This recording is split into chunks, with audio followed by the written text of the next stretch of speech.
Hello, everyone. Good morning, good afternoon, good evening, wherever you are based in. This is Jagannath Panda. I'm heading the Indo-Pacific Center at the Institute for Security and Development Policy in Sweden. Welcome to this webinar titled Between Economic Security and Indo-Pacific Security, Prospects for Japan, India, EU Cooperation. This online event is being arranged between ISDP in Sweden and Kajima Institute for International Peace.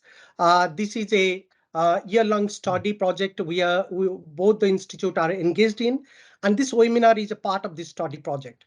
We are delighted to have distinguished members from the Kajima Institute of International Peace and Institute for Security and Development Policy. I invite President Hirajumi from Kajima Institute of International Peace and Dr. Nicholas Swanstrom, Director, Institute for Security and Development Policy, to this seminar on all the distinguished members from both the sides. Today, we are privileged to have two distinguished speakers on the subject and also two eminent commentators on the subject. Let me briefly introduce first the speakers and the commentators, and then I will come to the topic itself, and then we'll start with the presentation. We'll have a speaker from India. This is Ambassador Ujal Singh Bhatia, who was appointed member of the Appellate Body of the World Trade Organization in November 2011. And he served in the WTO Appellate Body till March 2020, including as its chairman for 2 years. He's having a vast number of years of experience on trade, agriculture, economic issues. Prior to being appointed to the WTO, he was India's permanent representative and permanent ambassador to the WTO between the year 2004 and 2010. Ambassador Bhatia joined the Indian Administrative Service in 2074. He is actually 1974 batch Indian Administrative Service officer, which is an elite service from Indian government, and served in various capacities in the both in the state of Odisha and also in the central government in India, as India is having a federal system. He spends 2 decades in the state of Odisha in various positions, 6 years as district magistrate in 3 districts in succession. So that's quite an experience because he understands the grassroots politics, how economics comes from the grassroots level to the national level and eventually at the international level. He has served in different capacities in different ministries at the government of India. Most importantly, he was actually heading and he was the joint secretary in the Ministry of Information and Broadcasting. He has also been a honorary and distinguished professor in various universities and institutions, particularly a honorary professor with the National Law University in Delhi. Welcome to you, Ambassador Bhatia. We'll also have another speaker, eminent speaker from Europe today. She's from Czech Republic, Professor Alfred Gerstl. He's an associate professor of international studies at the Department of Asian Studies at Palacký University in Olomouc, which is a prominent state university from Czech Republic. Professor Alfred actually leads a EU-funded projects that's titled on the EU in the volatile Indo-Pacific regions. So you could see, given the theme of the seminar today, we have got actually 2 prominent speakers who actually fits into the theme of the seminar. With regard to Professor Alfred's background, he's actually the president of the Central European Institute of Asian Studies, a transnational think tank which is based in Slovakia. And his research interest includes Indo-Pacific, ASEANs, some of the connectivity issues pertaining to China's Belt and Road Initiative to EU's Global Gateway initiatives. We are very fortunate to have you, Dr. Alfred, and welcome to this online event. We are also fortunate to have, two distinguished commentators for this seminar. I'll first introduce Professor Julie Chan, who has been an eminent scholar in the Chinese studies discipline. Currently, he's a professor at the University of Helsinki in Finland. Professor Chan actually served as one of the editors of the Journal of Chinese Political Science, which is a highly respected journal. And from 2023 to 2025, she's in the EU think tank tuning project, which is titled as the EU in the volatile Indo-Pacific regions, where she leads the preparatory research and provides supervision and counseling to the junior researchers. Professor Chan is actually researching and teaching on a number of issues, from Chinese studies to ethnic studies to international relations. She is also formerly, a faculty member of Nazarbayev University in Kazakhstan, University College in Cork in Ireland, and one of the most prominent think tank in Taiwan, that is Academia Sinica. So we are very fortunate to have you, Professor Chan. Welcome to this webinar. Then we are also fortunate to have Dr. Swasti Rao. Actually, she used to be my former colleague in MPIDS in New Delhi. Dr. Rao is an eminent, public speaker, writer. She's currently working as an associate fellow at the Europe and Eurasia Center at the Manohar Parrikar Institute for Defense Studies and Analysis, which is one of the India's premier think tank under the Ministry of Defense. She has a master's in political science, specialization in international relations. She has a master in philosophy research degree from Jawaharlal Nehru University. Most importantly, she has secured a doctoral degree in advanced comparative international politics from Tsukuba University, Japan. She also holds various adjunct positions, particularly a position with the Tokai University in Japan. And she has been actually tracking the Indo-Pacific regions more from the European and Japan point of view for some time. You can read her write-ups very easily online. She's a regular columnist with the Print in India, which is online and print newspaper. And also she has been quite vocal about her views on various strategic matters. You could see her presentation online quite easily. Welcome to you, Dr. Rao, and a pleasure to have you in this ISDP KIIP webinar. Just to take a little advantage of my presence, just to introduce myself a little more, I am going to moderate this webinar. I am actually from ISDP side. I'm coordinating for this project between ISDP and KIIP, and we are fortunate to have these partnerships on one of the most important subject. I'm heading the Indo-Pacific Center and fortunate to have my Japanese colleague here, Mr. Tasuo Shiketa, who is also the coordinator from the Kajima side. And we are fortunate to have both the distinguished members from the Kajima side and from ISDP side. I'm focusing more on Indo-Pacific with a background on India, China, India, Japan, and India, Korea. So with this note, let me start today's presentation. And I think if you see from the title, we're talking about two critical issues today. One is economic security. On the other hand, we are talking about Indo-Pacific security. Now, within this security, how the three critical actors in the Indo-Pacific regions, that is Japan, India, and EU, how they are going to collaborate with each other. Because in many forms, many scholars, many ideologues, many thinkers, they are thinking and they're writing that there is a scope. And the project we are doing between ISDP and Kajima is that we strongly believe that there is a scope for collaboration, a tripartite collaboration. So is that really a scope for trilateral cooperation? What should be the medium of this trilateral cooperation? And how to really, force this trilateral collaborations? Is it should be something bilateral and then leading it to trilateral, or it has to be tripartite collaboration, or it has to be collective under the umbrella of Indo-Pacific? We are going to address some of these questions. In fact, those who are attending this webinar, welcome to all of you. You are free to read the concept note, the key questions which are there raised in the concept note. You can just log in and check our website. All the questions and the concept note of the webinar is there. Feel free to pick up one of those questions to ask one of the presenter or the commentator. We'll have a lively and engaging discussion. With this note, let me again welcome all of you to this webinar. And first, I will invite Professor, in fact, Ambassador Ujal Singh Bhatia to make his presentation. I believe he has got a PowerPoint, which my colleague from ISDP is going to operate. Ambassador Bhatia will be making this presentation on the topic for 40 to 45 minutes. And then I'll invite Professor Julie Chan to comment on Ambassador Bhatia's presentation. Then we'll see if we can take few Q&A, or we'll go for the second round of presentation. With this note, let me welcome you, Ambassador Bhatia, again, and please start your presentation. Over to you, Ambassador Bhatia. Thank you, Jagannath.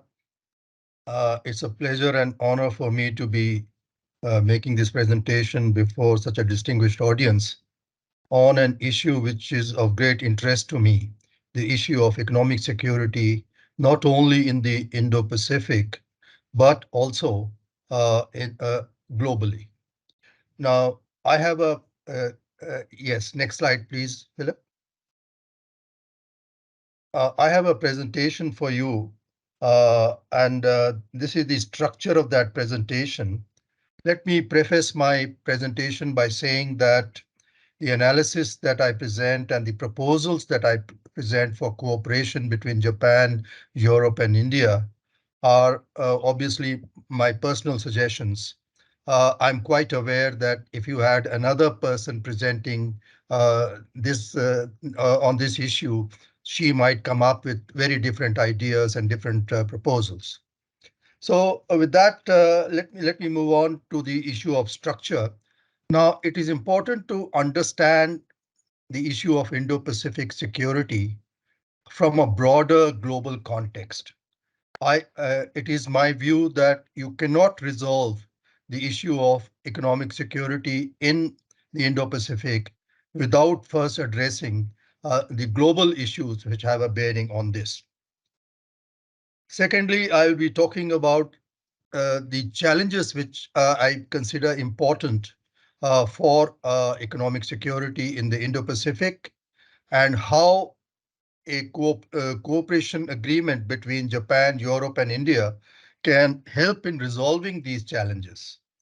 But before we talk about the three acting together, it is important that the three, Japan, Europe, and India, come to certain common understandings on key issues globally and regionally. And I will be talking about what are the prerequisites for such a cooperative arrangement. And lastly, I'll be talking about my proposals, my suggestions, my ideas on how the three can work together. First, at a multilateral level, and secondly, at the regional level. Next, please, Philip. Now, why is Indo-Pacific security important? Why does it matter for the world?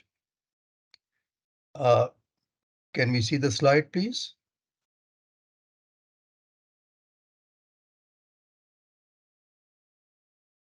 Yeah, please go ahead. We can see the slides. Okay. Now, the Indo-Pacific security is important because of the important role that the Indo-Pacific plays in the global economy. I consider the Indo-Pacific increasingly as the engine room of the global economy. It is at the heart of the global economy. And of course, as we all know, it is also at the heart of the great game that is now being played with great powers jostling for position in this region. Now, the Indo-Pacific has over 60% of the world's population. Over half of the global trade passes through these two oceans. It contributes 2/3 of global economic output, and this year it will contribute 70% of global growth in the global economy. And by 2030, by the turn of this decade, 4 of the top economies of the world will, on PPP basis, will be from this region. Next slide, please. Yes, please go ahead. Yeah. Well, economic security, how do we define economic security? And I think economic security means quite different things to different people. But let me give you a personal understanding of what economic security involves. And I look at it in terms of involving several dimensions. The first and foremost of that being a stable global rules-based order which enables steady growth, monitors compliance, and punishes violations. Secondly, the issue of environmental sustainability. We cannot talk about economic security purely in terms of one generation. The issue of economic security is a transcendental issue. It transcends various generations, and therefore we have to look at it in the long term. Another aspect of sustainability is that of inclusivity and equity. You cannot have a sustainable global order without there being a role for all stakeholders, an equal and equitable role for all of us. And lastly, I would talk of the last dimension, which is that economic security must involve a clear commitment to the protection of global commons. And I list some of them: the issue of climate, the issue of public health, the issue of biodiversity, and the issue of the oceans, the health of the oceans. In my view, the above dimensions ensure that the risks of disruptions are minimized and supply chains remain resilient to any shocks. Next, please. I think it is obvious and evident to all of us that the global economic order is in disarray. And why is that so? Let me list out some of the issues which I consider important in that connection, and I list them in no particular order of hierarchy. The first issue is that of US retrenchment, what I would call the issue of leadership fatigue. And since the Second World War, the United States, to its credit, has borne the burden of leadership, especially on issues of economic rulemaking around the world.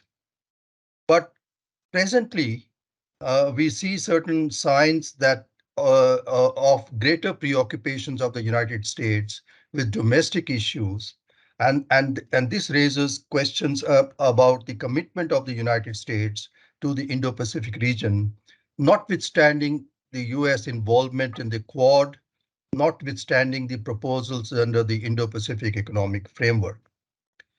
The second issue is that of the disruptive impact of the emergence of China, and I will elaborate on that in the next slide. The third issue is that of the various challenges to globalization, whether it is the rise of economic nationalism, whether it is in the issue of industrial policy, which has become certainly very fashionable, the issue of huge subsidies being provided, and consequently, the issue of growing protectionism. Now, all this obviously has a cost, and there is a likely to be an impact on global growth as a result of these developments. And presently, the IMF estimates that fragmentation can cost up to 7% of global GDP in the long run. The other issue I would like to talk about is the decline of the WTO. As you know, the GATT and its successor, the WTO, have been the platform for rulemaking for trade since the end of the Second World War. But today it finds itself fairly rudderless. There is, of course, the failure of the Doha round. There is a certain lack of consensus on the way forward, especially on the new global priorities. There is the disabled Appellate Body, which has been disabled because of a United States veto on fresh appointments to the Appellate Body.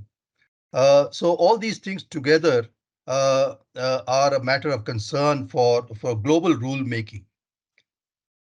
The next issue I would like to talk about is the very weak consensus that we have through the Paris Agreement on climate change. As you know, the Paris Agreement agreed to limit global warming to a maximum of 1.5 degrees Celsius by 2100 from pre-industrial levels. But from present indications, we can see that this target of 1.5 degrees is likely to be reached much earlier, perhaps in the 2030s. And then, of course, lastly, I would talk about the growing inequalities around the world, unequal access to technologies, unequal access to medicines, which we saw during the COVID pandemic, and unequal access to the digital economy. And it is clear that the digital transformation around the world is creating a two-tier world, unfortunately. Next, please. Now, what are the challenges to economic security in the Indo-Pacific? And here I would talk mainly about the China factor. The first issue, of course, is the Thucydides trap, which is the strategic competition between the existing hegemon, the United States, and the challenger, China. And this confrontation is playing out mostly in the Indo-Pacific. Secondly, with its dominance in several manufacturing technology sectors and critical minerals, China poses a major threat to the smooth flow of global value chains in several sectors. Nextly, there is the issue of maritime security, territorial disputes over much of the South China Sea. I need not elaborate on that. And then, of course, there is China's looming threat to unify Taiwan with the mainland.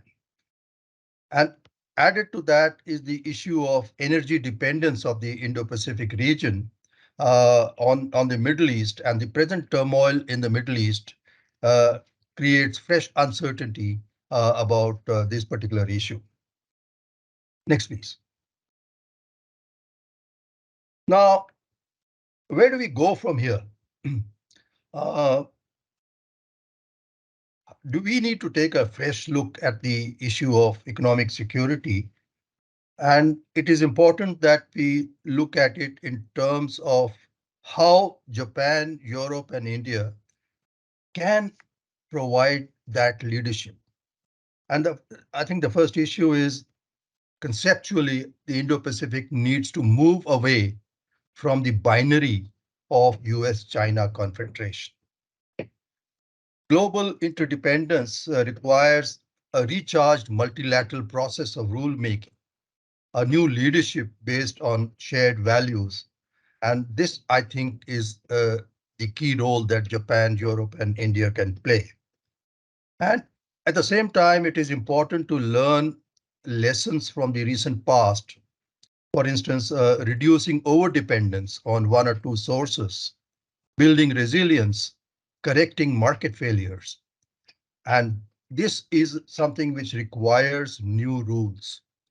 Now, if you require huge subsidies, for instance, for correcting market failures related to climate change or to the issue of supply chain vulnerabilities, and then you add the issue of violation of non-discrimination.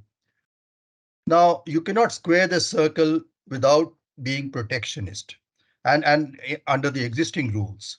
And it is therefore important to revisit the existing rules and create fresh agreements which allow these kind of activities to take place to tackle market failures without without an overt lapse into protectionism. I believe that Japan, Europe, and India are uniquely capable of providing this new leadership because of the weight that they have economically and politically in the world and in the Indo-Pacific. Now, let's look at the role of Japan, Europe, and India in the world and in the Indo-Pacific.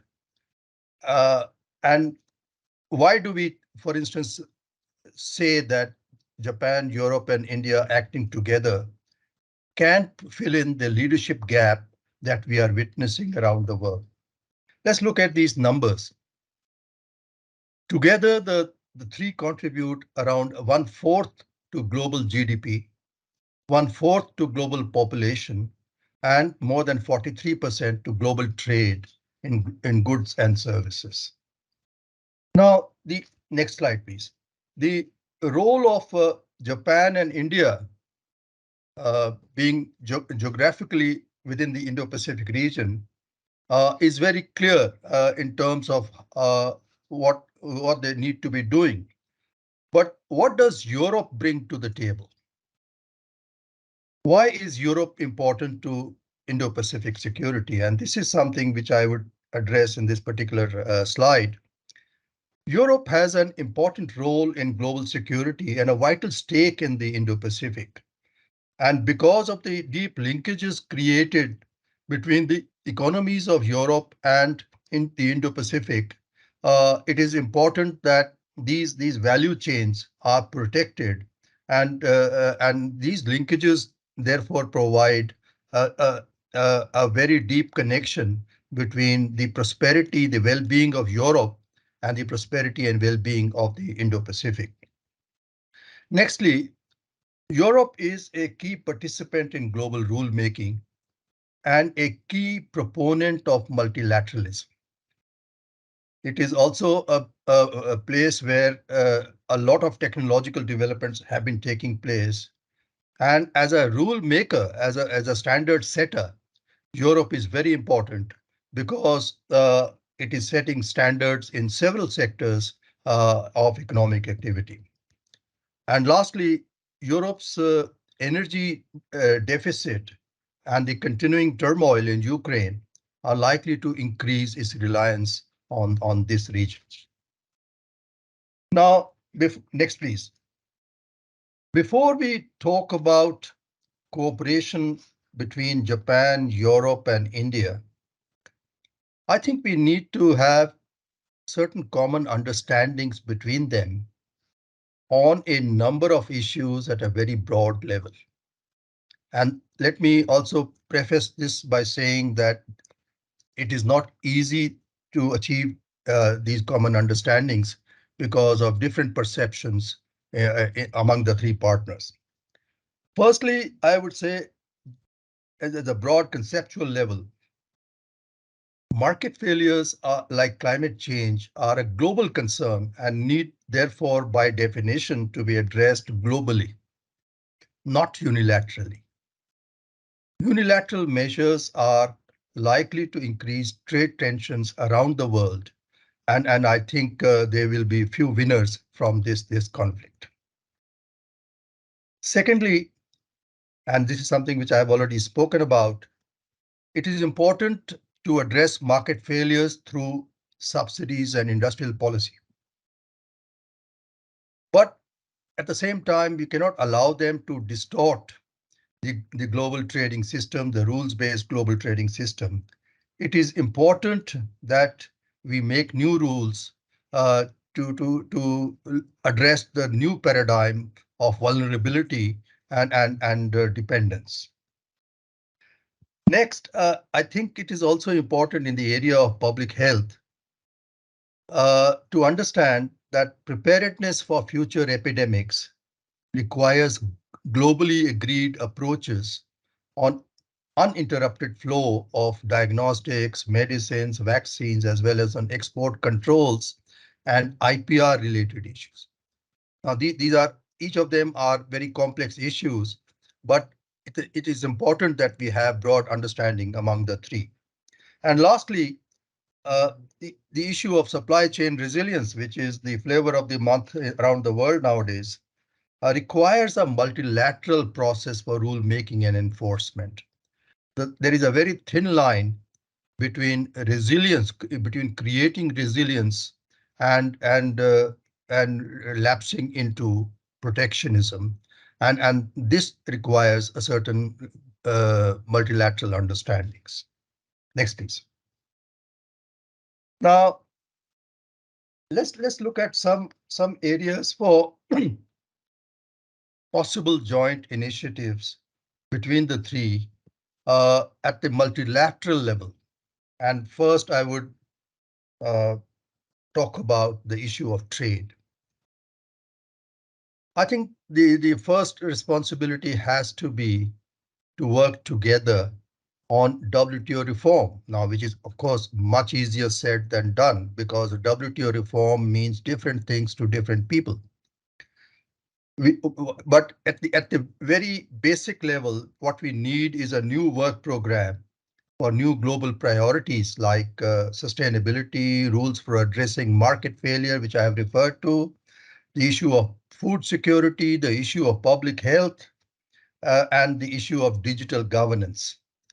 As well as the issue of decision-making processes in the WTO, because consensus has become a very rare commodity in the WTO. Associated with that is the issue of restoring the WTO's dispute settlement system. I think we all understand that the peculiar strength of WTO in the last more than 2 decades has been defined by the effectiveness of its disputes resolution process. The non-functioning appellate body challenges this perception and raises questions about the credibility and legitimacy of the WTO. The third issue which I would like to talk about is that we need to have consensus between the three on issues, broad issues like investment, the issue of digital transformation, the issue of embedded carbon in traded commodities. And this is a particularly active issue on which there is no consensus at the moment, and that is why we are witnessing unilateral measures. And lastly, I would talk about the need to conclude negotiations on fisheries subsidies.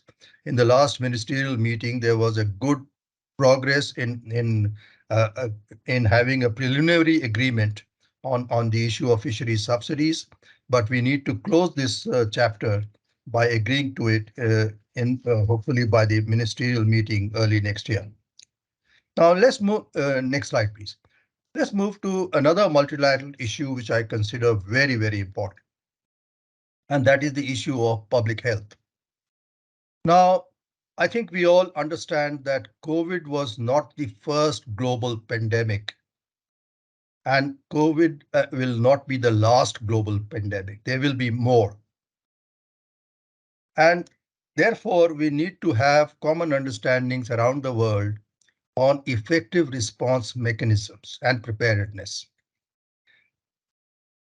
Last month, the United Nations General Assembly issued a political declaration which recognizes that pandemics are national and global systemic risks and existential threats to humanity. And the context for this is the treaty being negotiated in the World Health Organization for pandemic prevention, preparedness, and response. I believe that it is important for Japan, Europe, and India to establish their leadership credentials by working together to conclude an effective PPPR treaty at the earliest. Next, please. The next issue on multilateral joint working is the issue of global governance of the digital transformation. And this is a much more complex issue than we understand. I believe that the world needs a framework for global digital governance, which integrates areas of competition policy, of privacy regulation, and telecom and financial services. The European Union has been a standard setter in this through its General Data Protection Regulation, the GDPR, and the Digital Services and Digital Markets Act. India separately is working on its own Digital India Act to replace its Information Technology Act and make it up to date. Similarly, Japan's Data Free Flow with Trust DFFT initiative its leading role in the plurilateral discussions in the WTO on e-commerce, etc., also make it important for it to work with others to have a global understanding. The understanding between Japan and Europe in their free trade agreement is based on the European Union's GDPR. I think it's important that the three, Japan, Europe, and India, work together to provide a global standard for digital governance. As I said, there are considerable differences around the world on whether and how this should be done.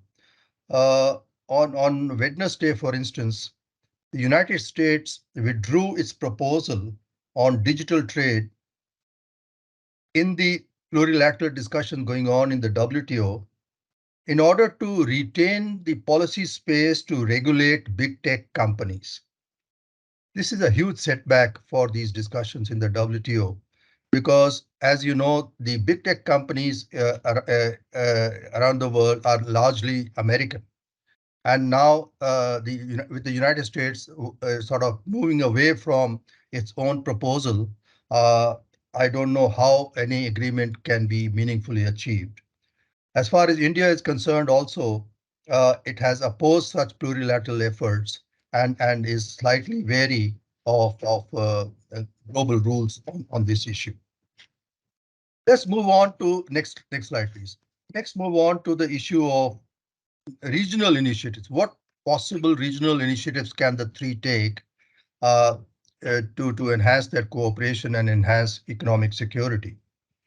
And I talk about the CEPA, the Comprehensive Economic Partnership Agreement. Japan and European Union have a CEPA, and India has a CEPA with Japan and is negotiating one with the European Union. Converting these arrangements into a trilateral agreement, I believe, could be a game changer for the region. An effective trilateral CEPA would substantially realign supply chains, reduce dependence on China, and facilitate technology transfers and investments. Now, in order for this trilateral CEPA to be really meaningful, effective, and successful, it is also important to co-opt the ASEAN countries because of their important role in regional and global value chains. A trilateral CEPA could bring in the ASEAN countries and prove to be a strong counterpoint to the RCEP and the CPTPP. Next, please. The next proposal I have for possible cooperation between the three is the issue, I think the very vital issue of green hydrogen. All three have ambitious plans for producing green hydrogen, and all three of them have targets for a certain capacity by 2030. I believe that pooling research and technologies could provide win-win solutions for all. And the increasing use of green hydrogen for dirty industries like steel, aluminium, cement, etc., could obviate the need for unilateral measures like CBAM. Therefore, I accord this cooperation a very high priority. The other regional initiative which the three can take is, or need to take, is that of regional connectivity. Now, all three of them have initiatives of their own. Japan's Free and Open Indo-Pacific Initiative, the FOIP, an expanded partnership for quality infrastructure. India's Act East policy, connecting India's Northeast to Southeast Asia. The European Union's Global Gateway, and the recent initiative by India for an India, Middle East, Europe Economic Corridor, the IMEC, a very interesting proposal though it has unresolved issues regarding its economic viabilities vis-a-vis the Suez Canal, for instance, and the new turmoil in the Middle East creates fresh uncertainty. I believe that there is enormous scope for Japan, Europe, and India to use existing initiatives to bolster connectivity programs in the Indo-Pacific region. Next, please. In next possible initiative I would refer to is that of critical raw materials, and I need not emphasize why these critical raw materials are important for the future of technology and the future of supply chains. Now, all three have been working separately on initiatives for ensuring supply of critical raw materials. The European Union's Critical Raw Materials Act is a framework for ensuring secure and sustainable supply of critical raw materials. Japan's international resource strategy includes efforts for securing a stable supply of mineral resources in the future. India also has a critical mineral strategy and identifies 30 minerals as critical for economic and strategic sectors. I believe that this is an area where there need not be serious differences between the three, because all three are working toward the same goal. And the goal is to avoid over-dependence on one or two sources, develop domestic capacities, and create secure supply chains. So because of the obvious commonalities, I think it is important that the three work on this particular issue. Now, let me move on to my last slide. And I talk about the rewards of leadership. I talk about the travails of leadership. I talk about the complexities of leadership. Now, the proposal that I have outlined for cooperation involve overcoming a lot of existing differences between the three, and that is not an easy task. For instance, the European Union CBAM is an issue which obviously the other two would have problems with. Similarly, India's tariffs. India has been steadily increasing its tariffs over the last about 10 years or so, from an average of about 13% to now around 17 to 18%. And this is something which I think the three would need to talk about. Then, of course, something which I have referred to earlier on the issue of digital personal data protection rules. There would be obvious differences for instance, on the issue of data localization, the issue of source codes, and so on. There are issues also regarding investment. And India's model code requires exhaustion of domestic remedies before an approach is made to international arbitration. And this is something which is presently under negotiation between India and the UK for their FTA. And I hope that matter can be resolved satisfactorily so that it can work as a template for agreements with the European Union and others. So, as I said, there are a number of such differences. I've listed only a few of them. But leadership involves compromises based on a larger vision. Leadership involves certain sacrifices from all the partners. And if Japan, Europe, and India can resolve these differences, I believe they can reap benefits which enhance regional security and improve their global leadership credentials. Thank you. Thank you very much, Ambassador Bhatia. Excellent presentation. In fact, there are really some critical points which has emerged from your discussion. I'm sure our commentators, including Professor Chan, will pick up some of these points to comment, and probably will receive some useful comments from the participants who have registered for this webinar. But one thing which struck to me from your presentation is how you actually define the concept of economic security. And I think more from the international relations point of view, this is really useful for me who has been studying more on the security side of the economic security. And you actually touched upon by saying that economic security should cover critical elements which should talk about stable global rules-based order. You also talked about how it should punish violations, how it should look at environmental security. It should also promote inclusivity and equity.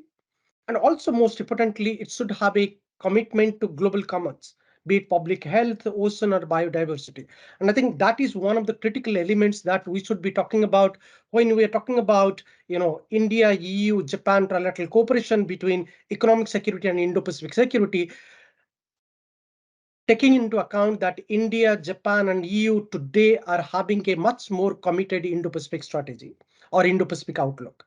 At least EU has started showing that commitment over the last couple of years.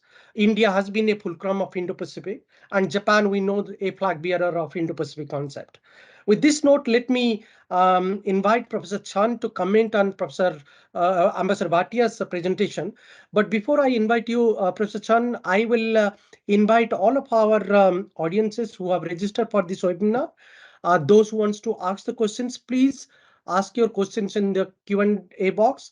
By the time Professor Chan finishes her presentation, if we see some of these questions which are really, relates to Professor Chan's presentation or Ambassador Bhatian's presentation, then we'll take some of these questions.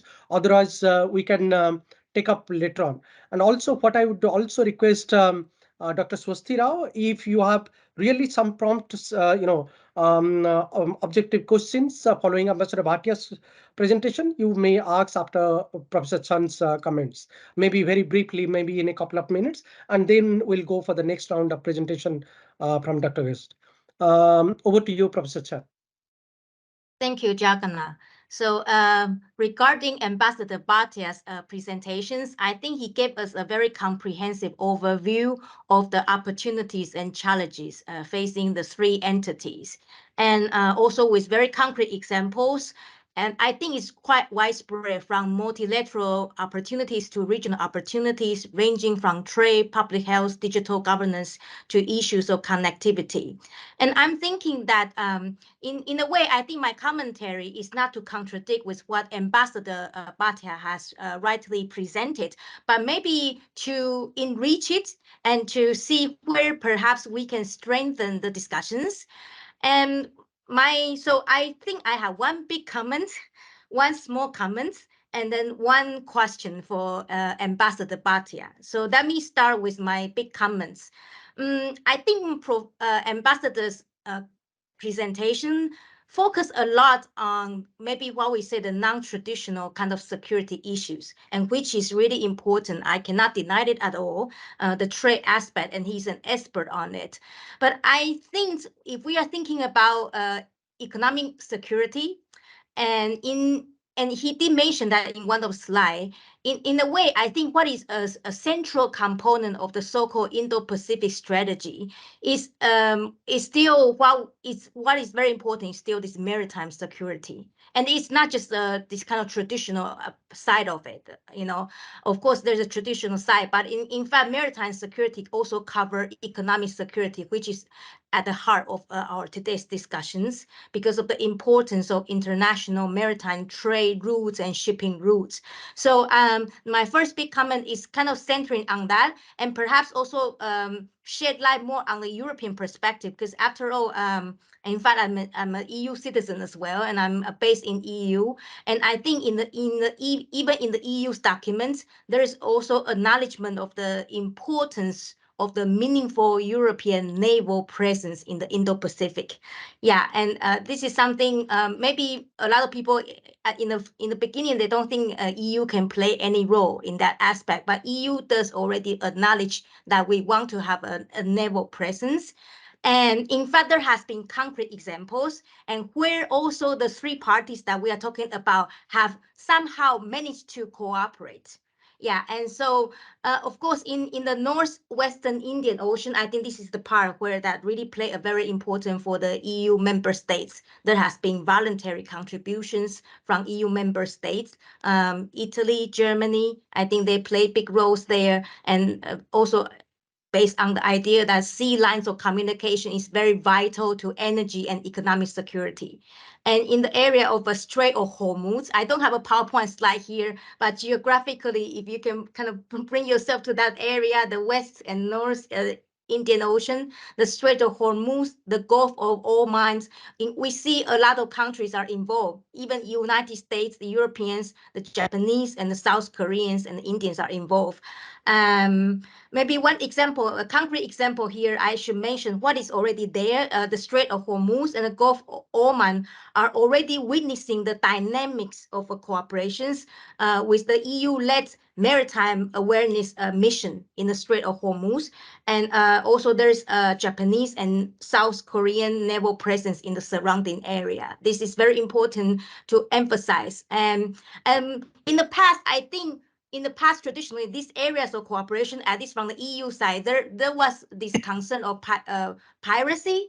So combating piracy and prevent and repress any armed robbery, in this area. But I think the concept has been slowly evolved to not just combating this kind of transnational threat of piracy, but also to look at the possibility of some kind of maritime deterrence there.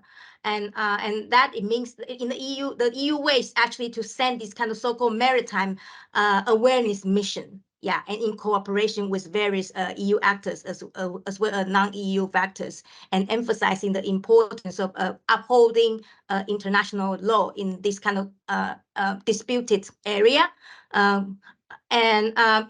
Actually in this area, we already see that, for instance, there is another maritime operation. It's called the Combined Maritime Forces. This is a multinational maritime partnership.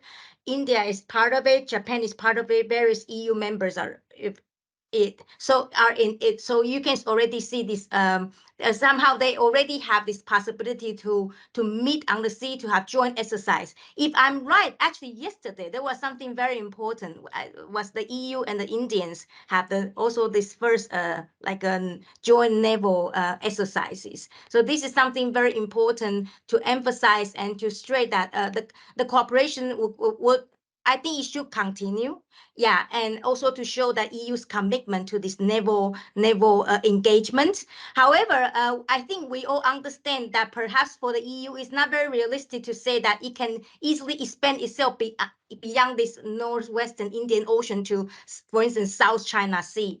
However, if you listen to the EU officials talking about South China Sea, in fact, EU also want to play a role. I think Alfred might talk more about it. He's an expert on this, so I'm not going to kind of encroach on his area. But I think the EU does have interest in it, just simply because this is highly disputed water, and there's economic incentive for the EU to make sure that rules of law are upheld there. So even EU has said that they want to maintain certain naval presence in this kind of highly disputed area, such as South China Sea. And of course, there has been evidences that, for instance, I think Germany, also the Dutch was part of it, and Britain, even now Britain is not part of the EU. They have already some naval activities there, and I think this will continue, and even the EU cannot play perhaps too much military role in that area. EU will continue to stress the importance of upholding international law in this area. And that's kind of my first comment. So I kind of think that perhaps we can also look back on a bit of a more traditional security side, but then see how it can converge with what the ambassador is emphasizing, and then to make the concept of economic security more complete. That is the first comment. And my second comment, I think in a way is related to Ambassador Bhatia's comment already. He mentioned the importance of digital governance and connectivity.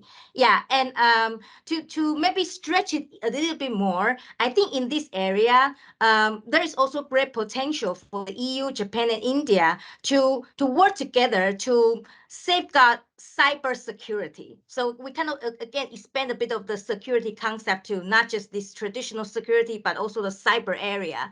And so to protect cyberspace and information and communication technologies. This is a common threat that we actually face in our common era. We all share a deep concern that ICT could be used to even undermine democratic principles and threaten the free and open internet that our three entities, in fact, wish to protect.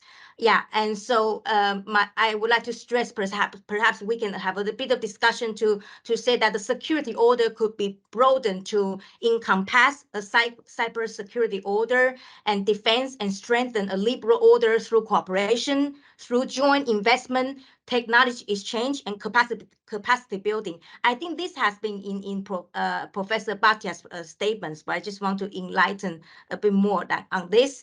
And also, I remember that you were talking about this common framework that the three entities could provide and could become a global standard. And I see a lot of possibility there because, as you mentioned, EU has it and Japan has it, and so in a way, if we already have this background and shared principles, I think we can really create a common global standard. Yeah.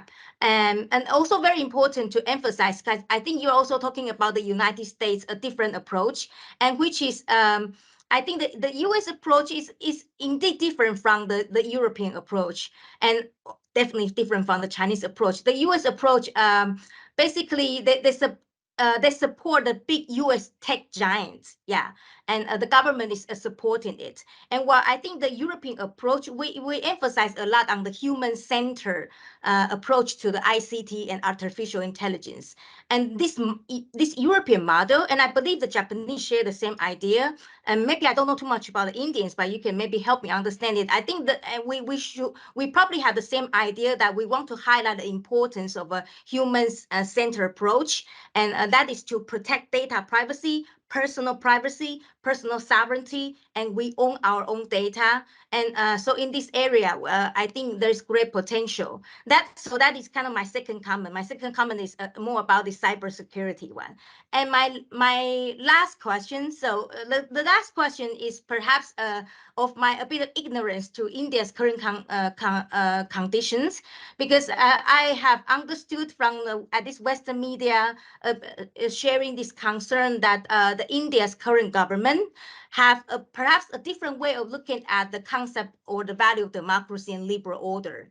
And some scholars even write in their academic writing, there is some kind of resistance from India. So I wonder, based on your very rich experience working with the bottom up and the upper level of the Indian government, do you think this could be a hindrance, in fact, to the three parties' cooperations?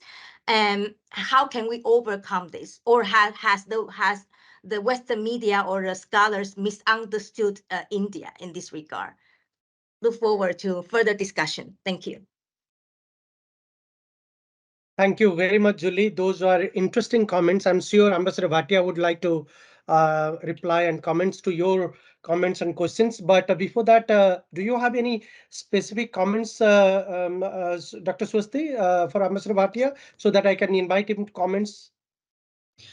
Right. So, Dr. Panda, I think Dr. Chen has done a wonderful job already. So I'll be very brief. I kind of share that sentiment about not giving enough, say, space to the emerging digital order, because when we talk about Indo-Pacific, so of course there's a global security order, there's a global economic order, but in Indo-Pacific, it's so promising and so important to us because it is also going to be the site for an emerging digital order. And I think the role of hybrid threats, something perhaps Dr. Chen was also indicating at, becomes extremely important there.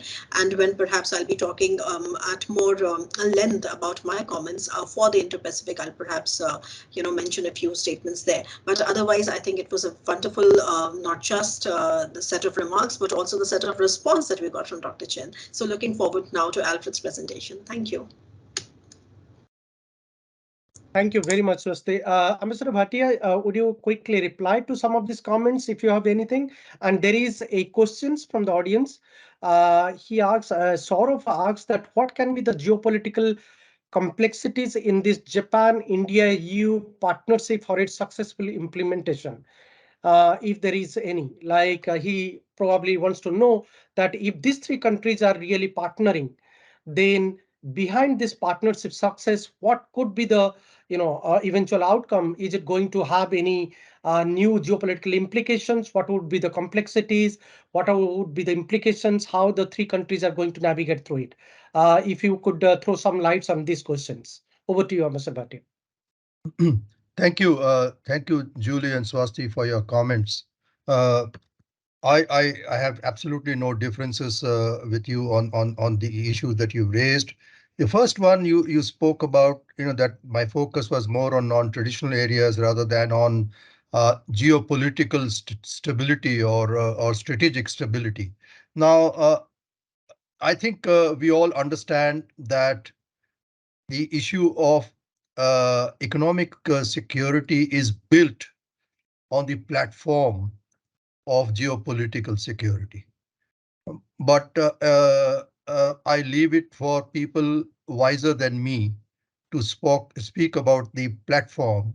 I speak only about the superstructure. So I don't see any differences between us on that particular issue. The issue of digital governance, and you mentioned the issue of cybersecurity, the issue of privacy, and I think Swasti also talks about this particular issue. Now, I think the issues as we understand them are not there is no difference on that.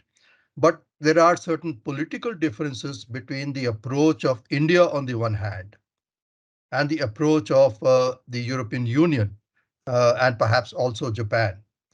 And these relate to mainly to the issue of privacy. The issue, for instance, I mentioned earlier, the issue of data localization, the issues of source code sharing, and so on. I believe that the ongoing discussions between, for instance, the UK and India on the one hand, and European Union and India on the other hand, for the CEPA, these issues cannot be avoided. They have to be dealt with. And I hope that they can come to a certain modus vivendi, a middle path on how these issues need to be resolved.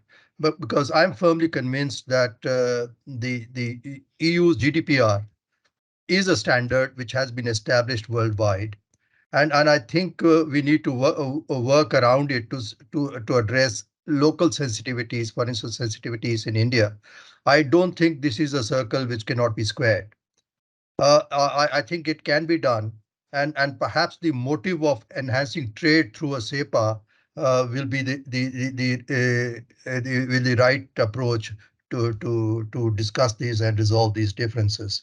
On the issue of a different political approach in India on certain issues of democracy or order or whatever it is, I would only say that I think it's better to talk about specifics. If, for instance, the Europe and India, Japan and India can negotiate on particular issues, as I mentioned, about connectivity, about digital governance, about public health, and so on and so forth, I think these are the building blocks for a broader common understanding on the political worldview of the three countries, or three partners.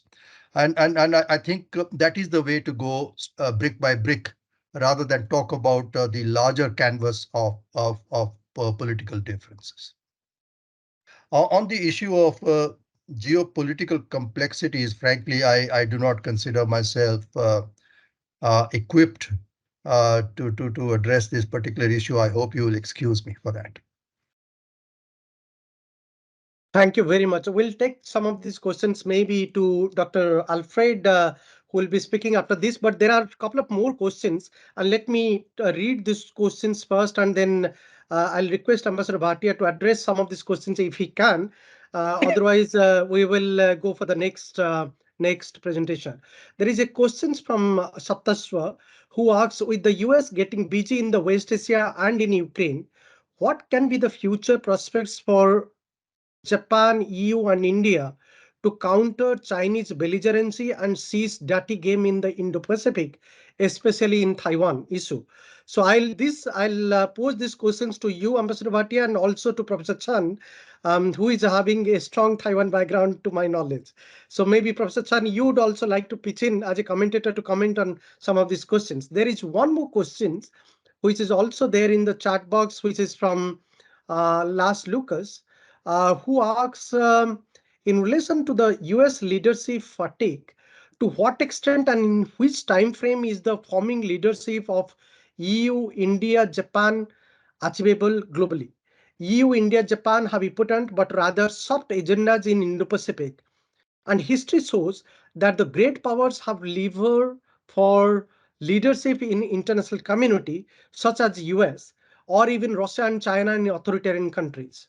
So maybe you would like to comment. So his question is essentially that is it really viable enough to expect something from EU, India, and Japan to take a leadership and form a tripartite in a country when their respective foreign policies are much softer in international politics today? So I would invite both of you, Professor Bhatia and Professor Chan, to comment on this.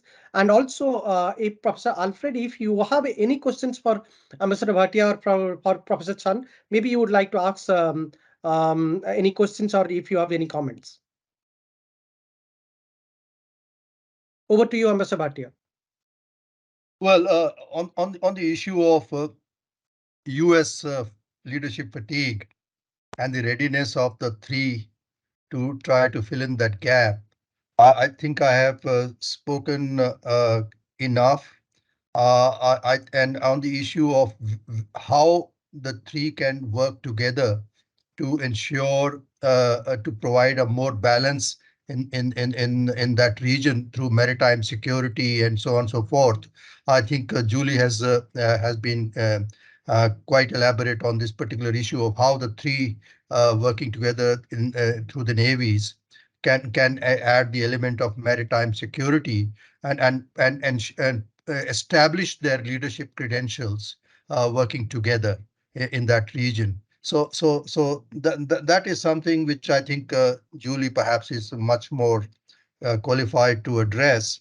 Or I would say leadership is not really an abstract concept. Leadership is what leadership does.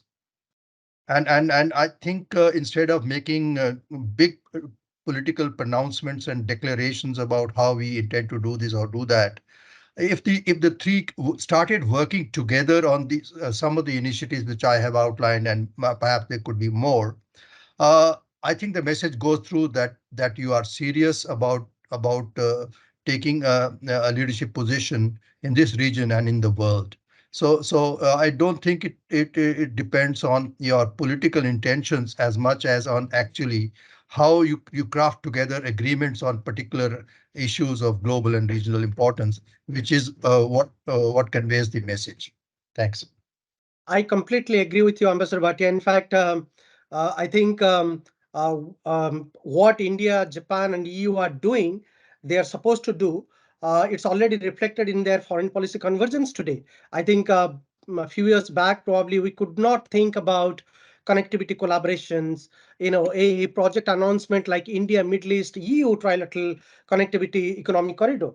A few years back, probably we cannot talk about about an initiative like Blue Dot Network, which is being discussed between US, Japan, and Australia for some time. India has been invited to support and be a part of that network.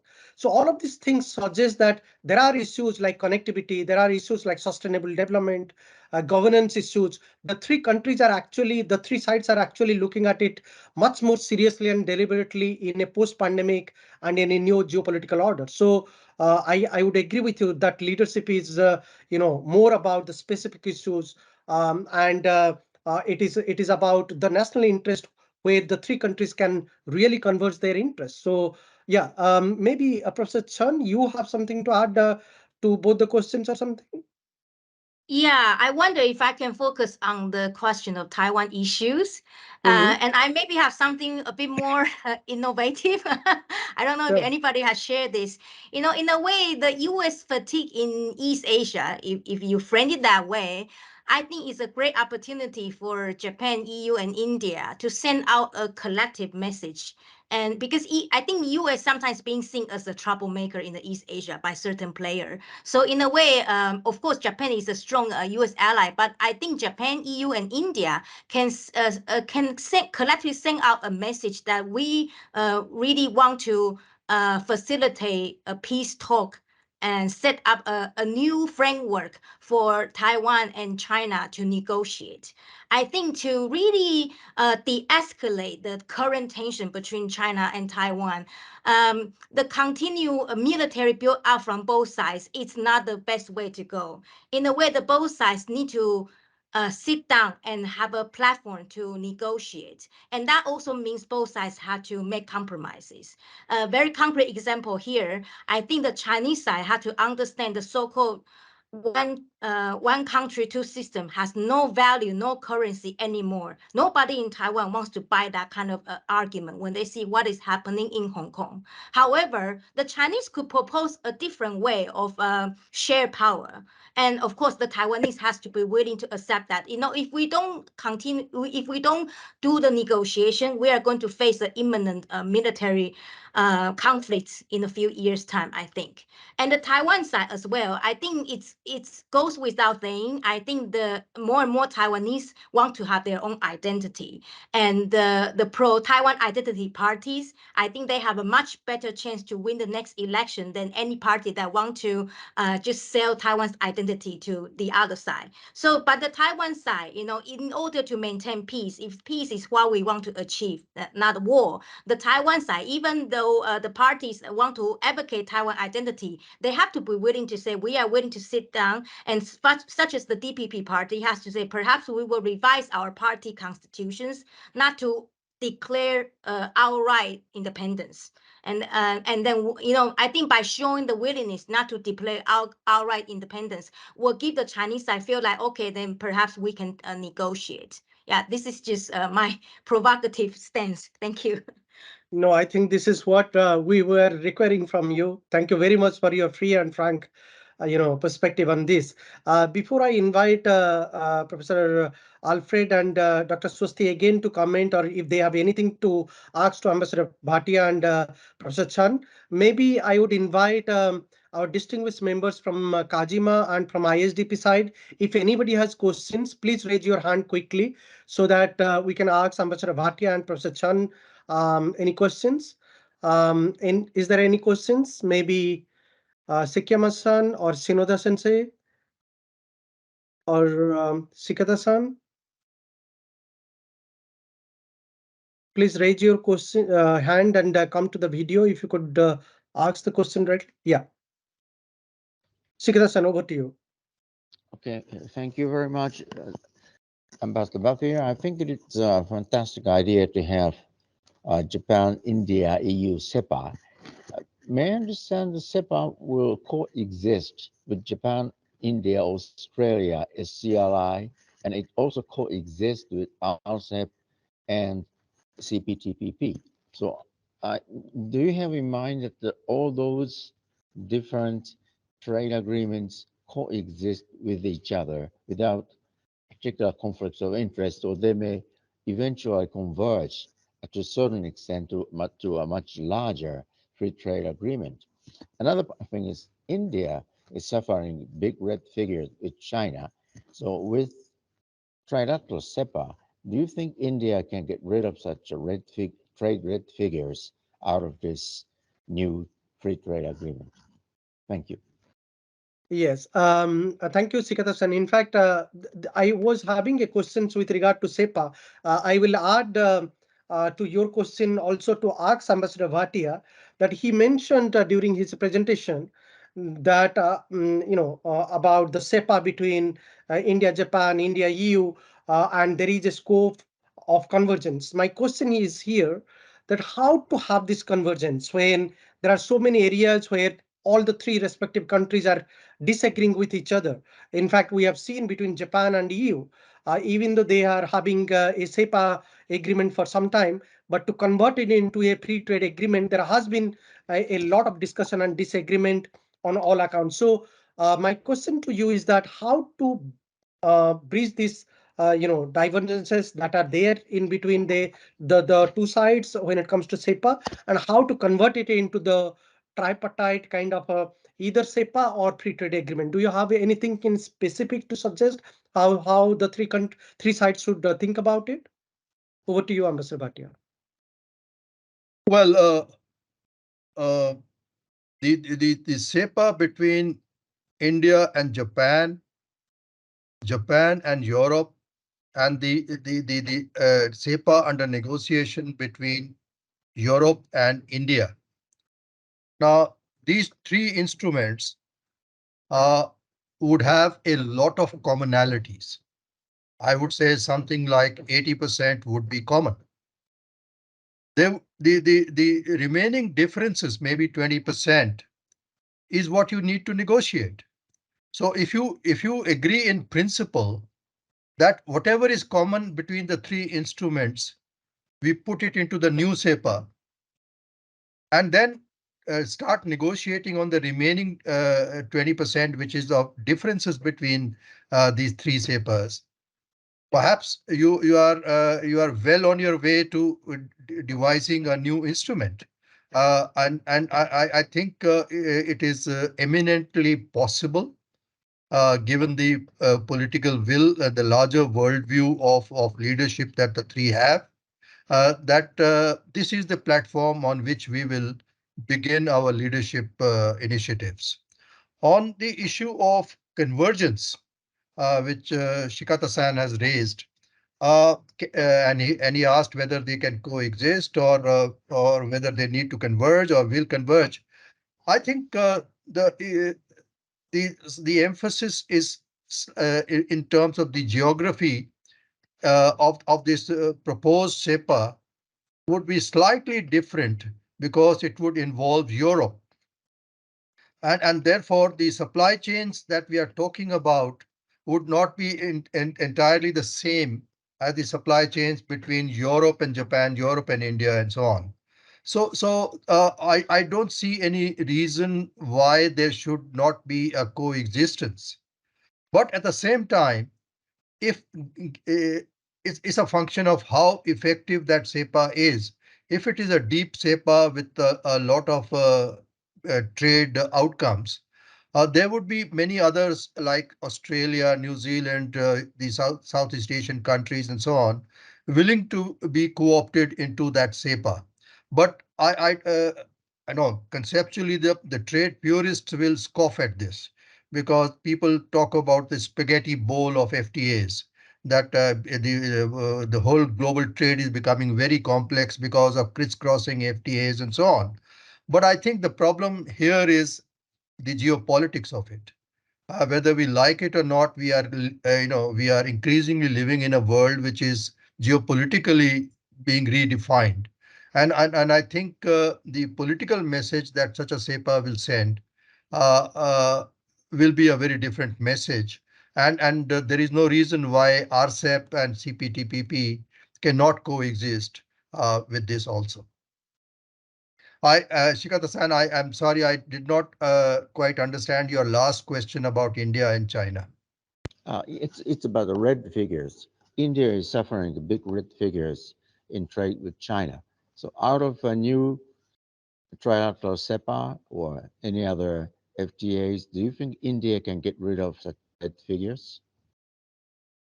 I think so. I think India, and now China, of course, is the second largest trading partner for India. But the issue of, frankly, as a trade person, the issue of trade deficits is not something which concerns me very much. What concerns me and others is the issue of dependence, the issue of vulnerability. And I think this is what we need to address. And to the extent that we are creating alternate value chains, which do not necessarily involve China, we are reducing dependence.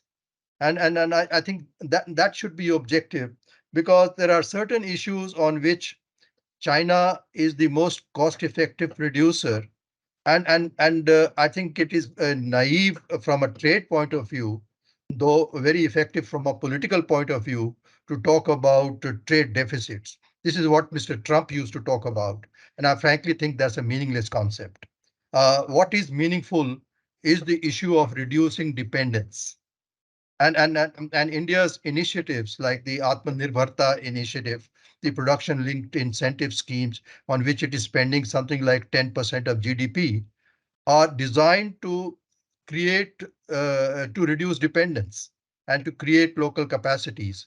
That will happen by itself.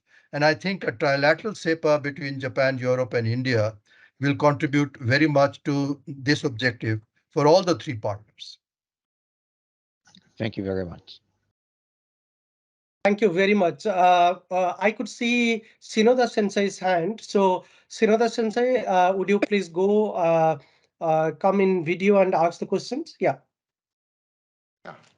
Thank you very much for giving us a very comprehensive and insightful presentation about the trilateral cooperation between Japan, EU, India. And I have a question about the supply chain cooperation.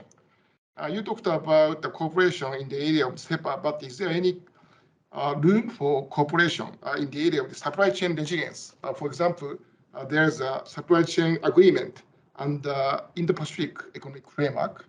And also, United States has discussed these supply chain issues with EU under the Trade and Technology Council. So I think there should be a kind of possibility of cooperation between Japan, EU, India on the supply chain resilience by combining the existing framework of the IPEC and TTC. How do you think about this idea? Shinoda-san, I think what you're asking me, just to be clear about your question, whether we can have and whether we can enhance supply chain cooperation without necessarily getting into a CEPA. Is that what you're asking? Yes. Maybe so we can pursue the possibility of having trilateral CEPA, but in addition to CEPA, we can also explore the possibility of the supply chain resilience cooperation. This is my question. Okay. Now, Shinoda-san, I think the conceptual problem is this. I see a lot of political statements about supply chain initiatives and a lot of foreign officers talking about supply chain initiative agreements. I frankly think it misses a key issue. And that issue is, how do supply chains work? Supply chains work on the basis of seamless movement of components, subcomponents, finished products across the members of the supply chain. Many times there is a crisscrossing of components, subcomponents many times, which means that in order for that movement to be seamless, it must be duty-free. If you do not have an agreement to remove duties, how can you ensure seamless flow of components, subcomponents, and products? So in my understanding, and I hope somebody will contradict me on this, but in my understanding, a seamless value chain requires a pre-agreement of zero duties. I hope that addresses your question, Mr. Shinoda. Yes, I understand the importance of reducing or eliminating the tariffs under the existing CEPA. But yeah, I hope that they can start discussion about the supply chain resilience cooperation in addition to the existing FTA. Yeah, that's my point. Thank you very much. I cannot see any hands from the Kajima side or from ISDP side. If there are any hands, please raise it. Otherwise, I would also personally request if President Hiraizumi has any questions he may like to ask to Ambassador Bhatia or to Professor Chan. You are most welcome. but I could see in the attendees there is a questions from Captain Sarabjit Paramar.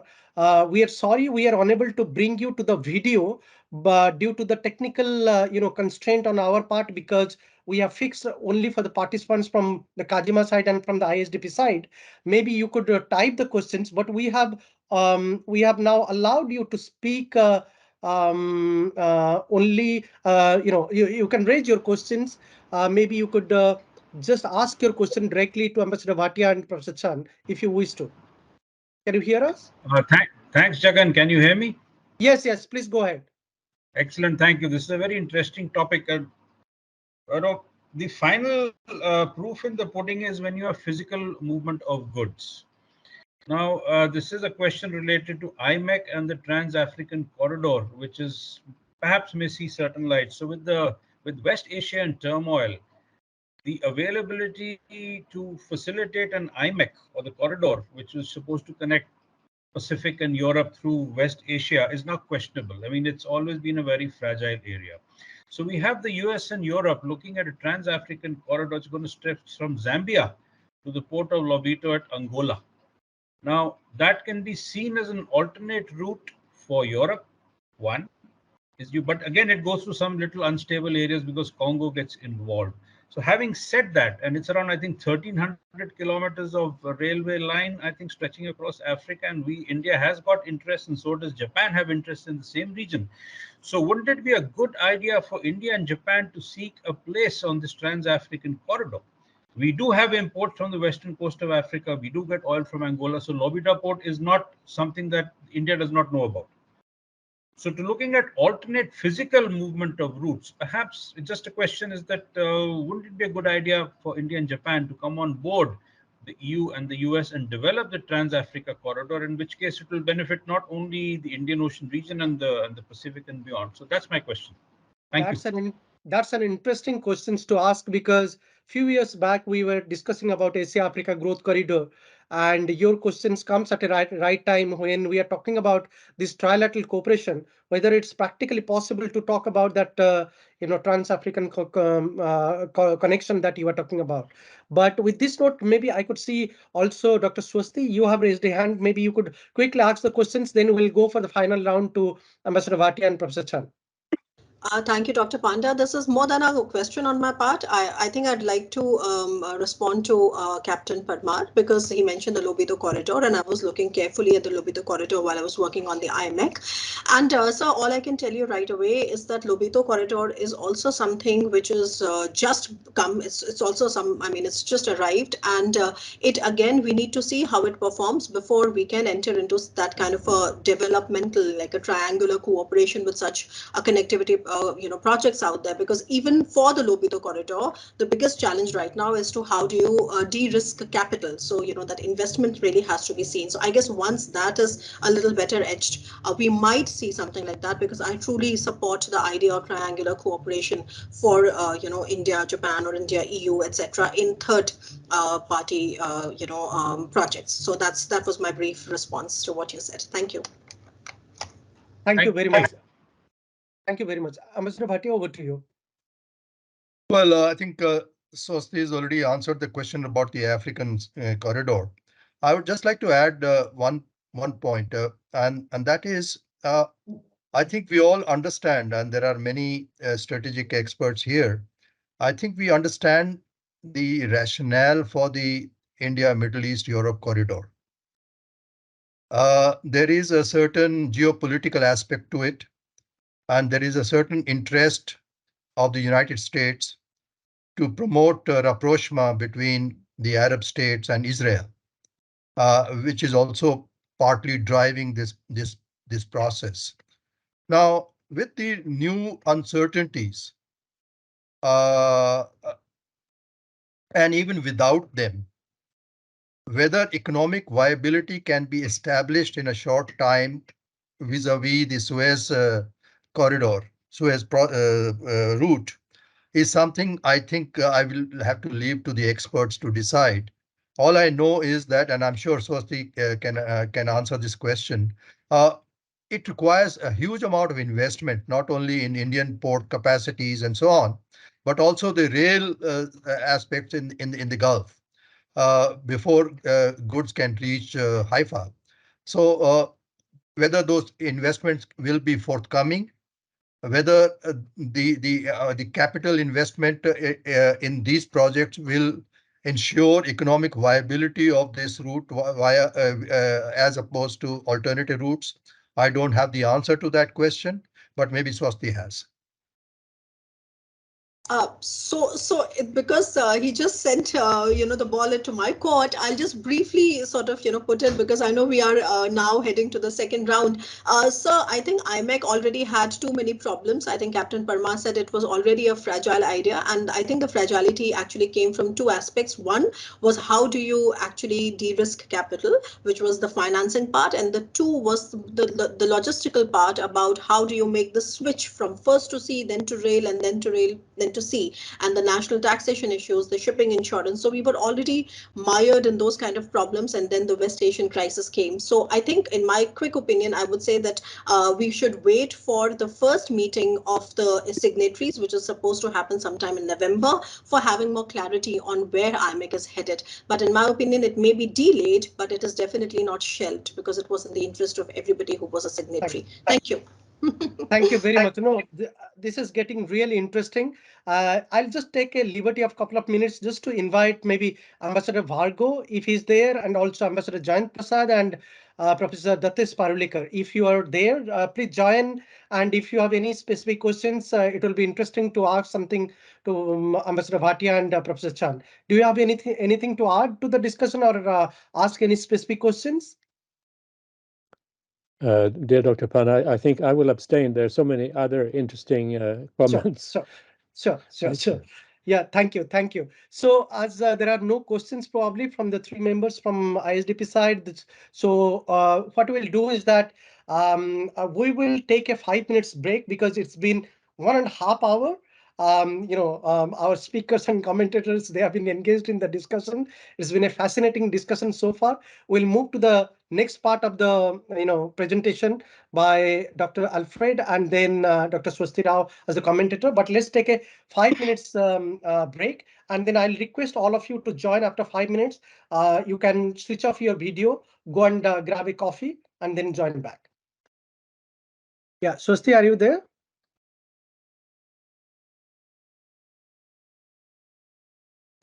So I'm very much here.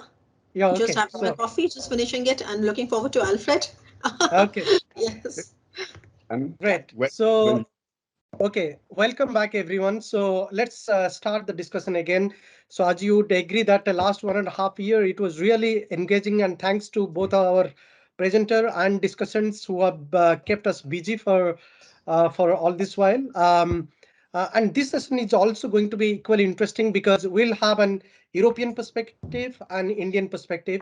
European perspective, and Alfred, who is looking at Indo-Pacific more from European point of view. He has been leading a project on the subject, and Swasti, who has been following the European issues in India, covering the Indo-Pacific issues. So this is going to be a really, interesting session in terms of engaging and with posing questions and counter questions. So without any further delay, let me invite you, Alfred, to start your presentation, maybe 40 minutes or 45 minutes, and then we'll go to Swasti's commentary. Over to you now. Yeah. So first of all, thanks so much, Jagannath, for inviting me. Also, thank you very much, Ambassador Bhatia, for really providing the field for me, because you addressed many of the issues I also want to cover, so I can save some time in actually building on your arguments.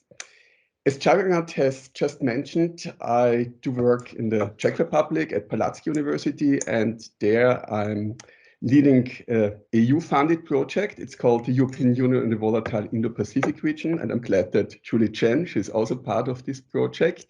And basically, our main research interest is to find out how can the EU, an economic powerhouse, become a more prominent strategic actor in the Indo-Pacific region, which also includes, of course, the security dimension. And so let me also share some of our preliminary findings with you today. And I'm really very much looking forward to the discussions. Next slide, please. Well, if we look at the world today, it has unfortunately become in the last years, especially nowadays, a very insecure place. And we just mentioned some of the crises, not only in the Middle East, but it's of course also Taiwan issue, the South China Sea, the East China Sea, North Korea.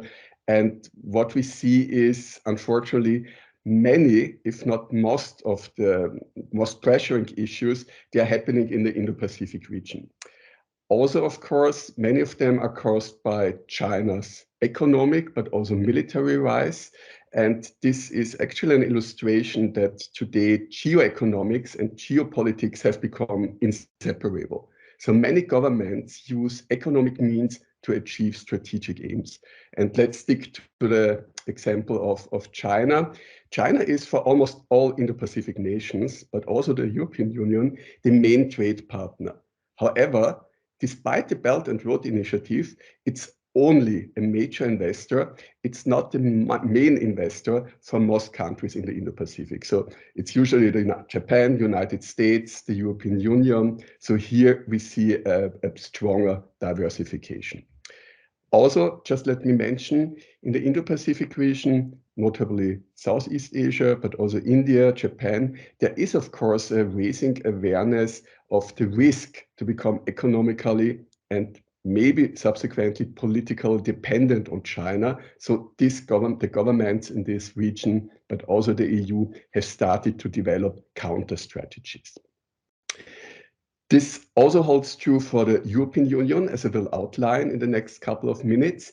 But interestingly, when Ursula von der Leyen became president of the European Commission, shortly after, she spoke out very much in favor of an ambitious agenda for the EU, and she labels the European Commission as a geopolitical commission. So there are more ambitions now of the EU to become really a global actor in economics, but also in security. However, if we look at the facts on the ground, the geopolitical agency of the EU is undermined. First of all, the EU is not a military actor. So we still have 27 member states, and they actually defend themselves. They're, of course, members of the NATO, and there's close cooperation, but the EU itself is not a military power.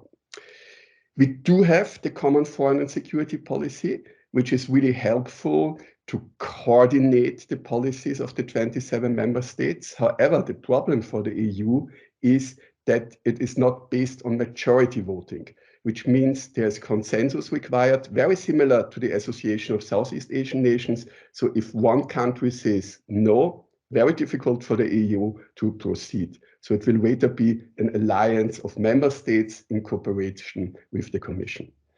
And of course, we also see reflected in this problem that the national interests and the different foreign policies, they still prevail. So let me give you a very practical academic experience for this lack of influence of the EU. Next slide, please. I'm currently convening at the University of Vienna, together with a colleague, my favorite academic course. It's a strategic gaming, so based on Model United Nations, and it's about the South China Sea dispute. So the aim is we do have 60 students, which is really a high number, to resolve some current tensions in the South China Sea. We do have ASEAN, and we have 10 countries represented. I'm always very reluctant, to be honest with you, to include the European Union, even so almost 40% of the EU's trade is conducted via the South China Sea. However, it is extremely difficult for the students representing the European Union to actually come into the game and make a meaningful contribution to resolve the security tensions. So I'll talk about it later. Yes, they can offer some economic, some trade goodies, but even this is right now a bit tricky for the European Union. So the EU is a strong economic player, but to translate it into real influence is still a major challenge. Next slide, please. However, the EU has a very strong asset. So the image of the European Union around the globe and in particular in the Indo-Pacific, is in fact very, very positive. Let me share some empirical findings from a study my Czech University, Palacký University, conducted last year together with the Central European Institute of Asian Studies. We polled 15 Indo-Pacific countries, at least 1,300 people in each country. So it's a very representative study. And the idea was to ask about the image of China, but other great powers. So let me start with the views on the United States. Next slide, please. In red, you see very negative, and in dark blue, very positive one. I think it's not surprising the feeling towards the US in Pakistan quite negative and extremely positive in the Southeast Asian countries, but also India. Japan is somewhere in the middle, which I found interesting, but in general, quite positive perceptions, feelings towards the United States among the Indo-Pacific nations. The next example will be China. And I guess you're not surprised that the very, very critical, unfavorable views in South Korea, followed by Japan, Taiwan, Australia. Also India, very critical. And at the other end, of course, Pakistan, very positively, also Bangladesh. So that's in India's immediate neighborhood. And then also Thailand, Indonesia, yeah, quite favorable views. Finally, the European Union. And the views on the EU are extremely positive, also even better than of the United States. And here again, I think the pattern is not surprising. Very positive feelings in Southeast Asia, also India. Yeah, Japan could be even better, but I think in general, it looks quite favorable for the European Union. Next slide, please. Let me share with you some assumptions which will also structure my presentation. So I would argue that in the Indo-Pacific region, the European Union is a strong economic player.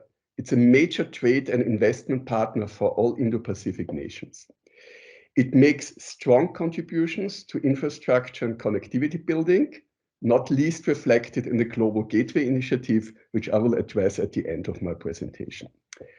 However, its influence will remain limited because of the lack of hard power. So the EU is no security provider, but to turn a weakness into a strength, it doesn't pose a military threat to any Indo-Pacific nation. So that's also a base it can build on. Also, the positive perceptions of the EU, they're also due because the EU is regarded as a major contributor to regional governments. And this is based on the EU's normative and soft power. And for this, very often the Association of Southeast Asian is regarded as a go-through partner for the EU. So in general, I do argue that the EU is very much welcomed as an additional partner for the Indo-Pacific nations, in particular if they follow a, let's call it, double hedging strategy towards China and US, which means they do want to follow close relations both with China and the United States and not be regarded as sidelining either with Beijing or Washington. So for this, they need balanced omnidirectional economic security relations. And for this, the more partner, the better. Right now, if we look at the foreign policies of the Indo-Pacific nations, I do claim that Japan is in fact the preferred third partner because it's a very friendly partner. It provides economic but also security support, and the EU has not yet found this role in the Indo-Pacific. The EU, also in Europe, does many, many good things, but it's very bad in selling it. So do something good, but also tell about it. I think that's something that the EU has still improved too. So to conclude this slide, I would argue that due to the lack of military power, but also its inability to fulfill its geopolitical ambitions, that the EU will most likely remain an economic, but not a geopolitical player in the Indo-Pacific. In my view, the most promising tools for the EU to increase its influence and also contribute to multilateralism are diplomatic support for ASEAN and the Global Gateway Initiative. Next slide, please. Yeah, thanks. Let me briefly explain you more the background about the Europeans Indo-Pacific strategy, which was launched in 2021. So this strategy strongly builds on the previous national strategies. So no wonder France was the first country, followed by Germany and the Netherlands. And these strategies, they have a lot of common. So first of all, their starting point is basically the economic opportunities offered in the Indo-Pacific, the role the EU can play there to benefit from increased economic exchange, but also addressing the security instabilities. One starting point is also to look at the Indo-Pacific from the perspective of the US-China rivalry, because it is definitely the conflict, the tension that impacts on all Indo-Pacific nations. And for the European Union, the challenge is to find its role amid or in between this great power rivalry. Next slide, please. The EU strategy was launched in September 21. It's quite a short paper. It's only 16 pages long, and it was drafted in only a few months after the Council, so the head of states of the EU, issued some guidelines, and they were taken on board by the Commission and then put into the strategy. It started as a project of the Portuguese presidency and was then taken on by President von der Leyen, but in particular France, and also, this might be surprising, the Czech Republic, a landlocked country, was also a strong advocate of the concept of the Indo-Pacific. And just a small footnote, also Slovakia, where the Central European Institute of Asian Studies is based, is now working on its own Indo-Pacific strategy, and we are happy from CEIAS side that we can contribute to the new Slovak Indo-Pacific strategy. So in addition to the EU strategy, many EU member countries are still interested in developing their very own Indo-Pacific strategy. Next slide, please. How does the EU define the Indo-Pacific? Well, it very much overlaps with the definition of Japan, which is the broadest. So you see it's the blue circle. However, the main difference is that the EU stops the borders of the Indo-Pacific in the Pacific Islands. So the west coast of the United States or South America is not included, but important is that the east coast of Africa is also part. We just talked about possible trilateral cooperation between India, Japan, and EU, and Africa could be a region, a continent where this could be happen. In all the Indo-Pacific strategy, also in the European ones, of course, Southeast Asia is regarded as the geographic heart, but also as the political institutional center, thanks to the Association of Southeast Asian Nations. Next slide, please. The EU, and I will use this term again when I'm talking about the Global Gateway Initiative, the EU is unfortunately very often a latecomer. So if you just think that late Prime Minister Abe made his really important speech in 2007 in the Indian Parliament about the confluence of the two seas, so that was basically the start of the Indo-Pacific concept. So the EU came much later with their Indo-Pacific strategy.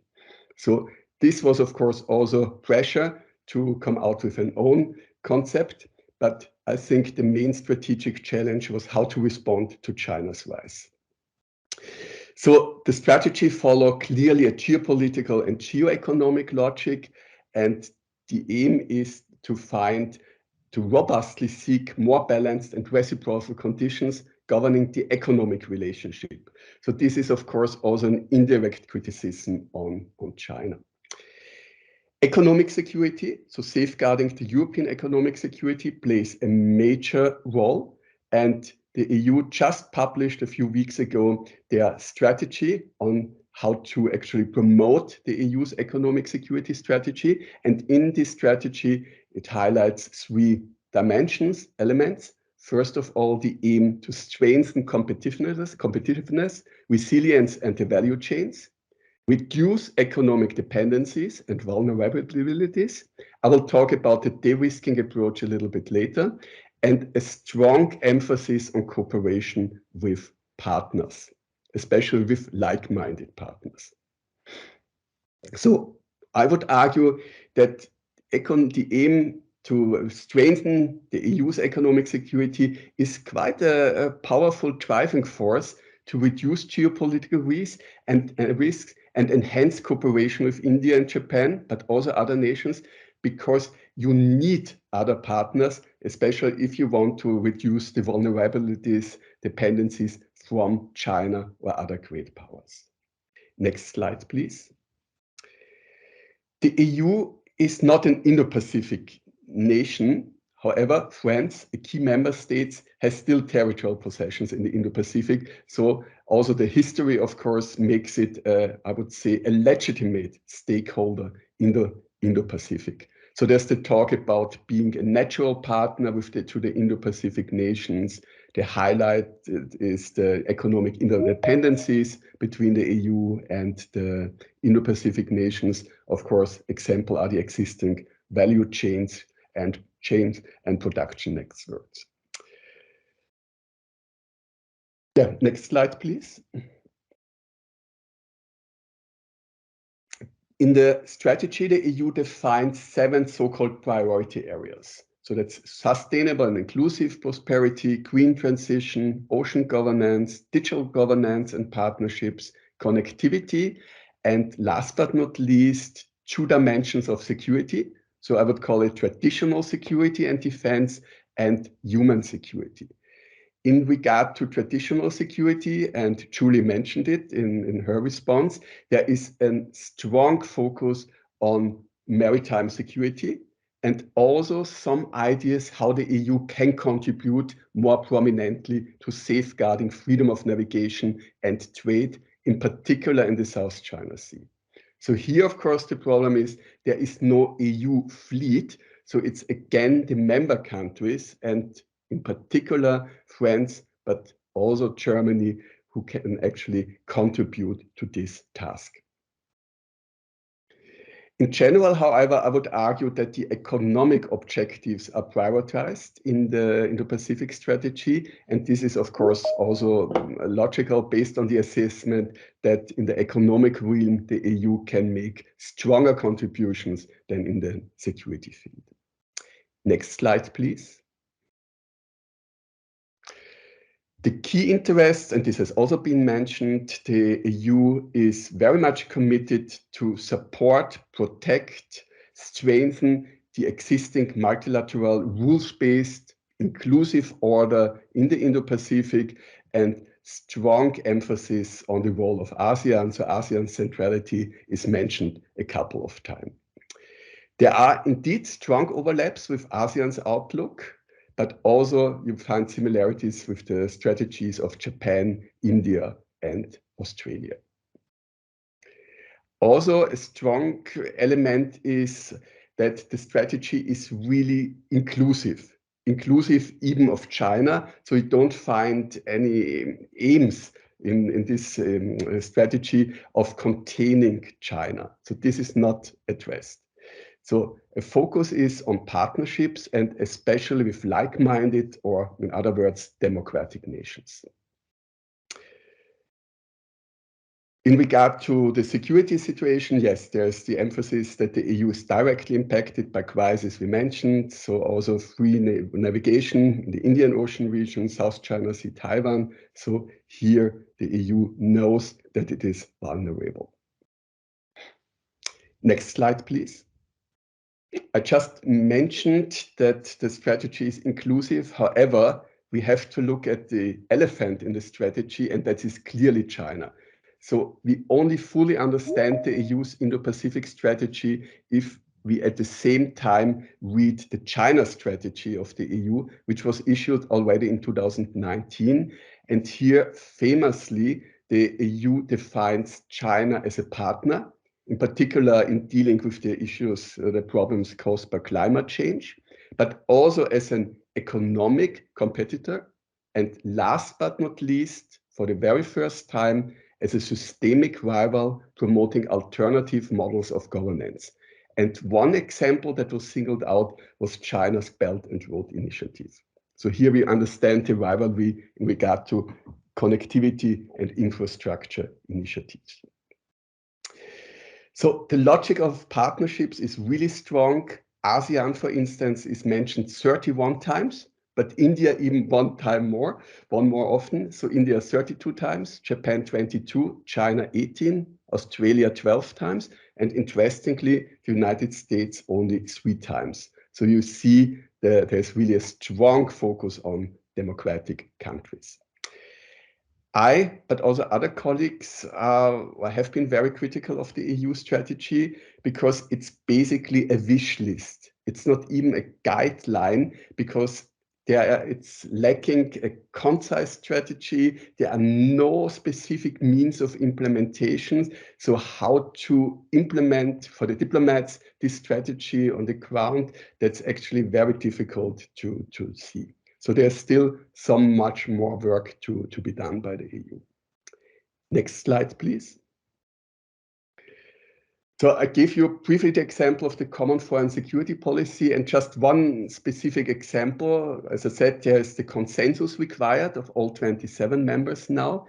And we had cases where China's influence on certain member countries, in this case it was Hungary and Greece, was very visible.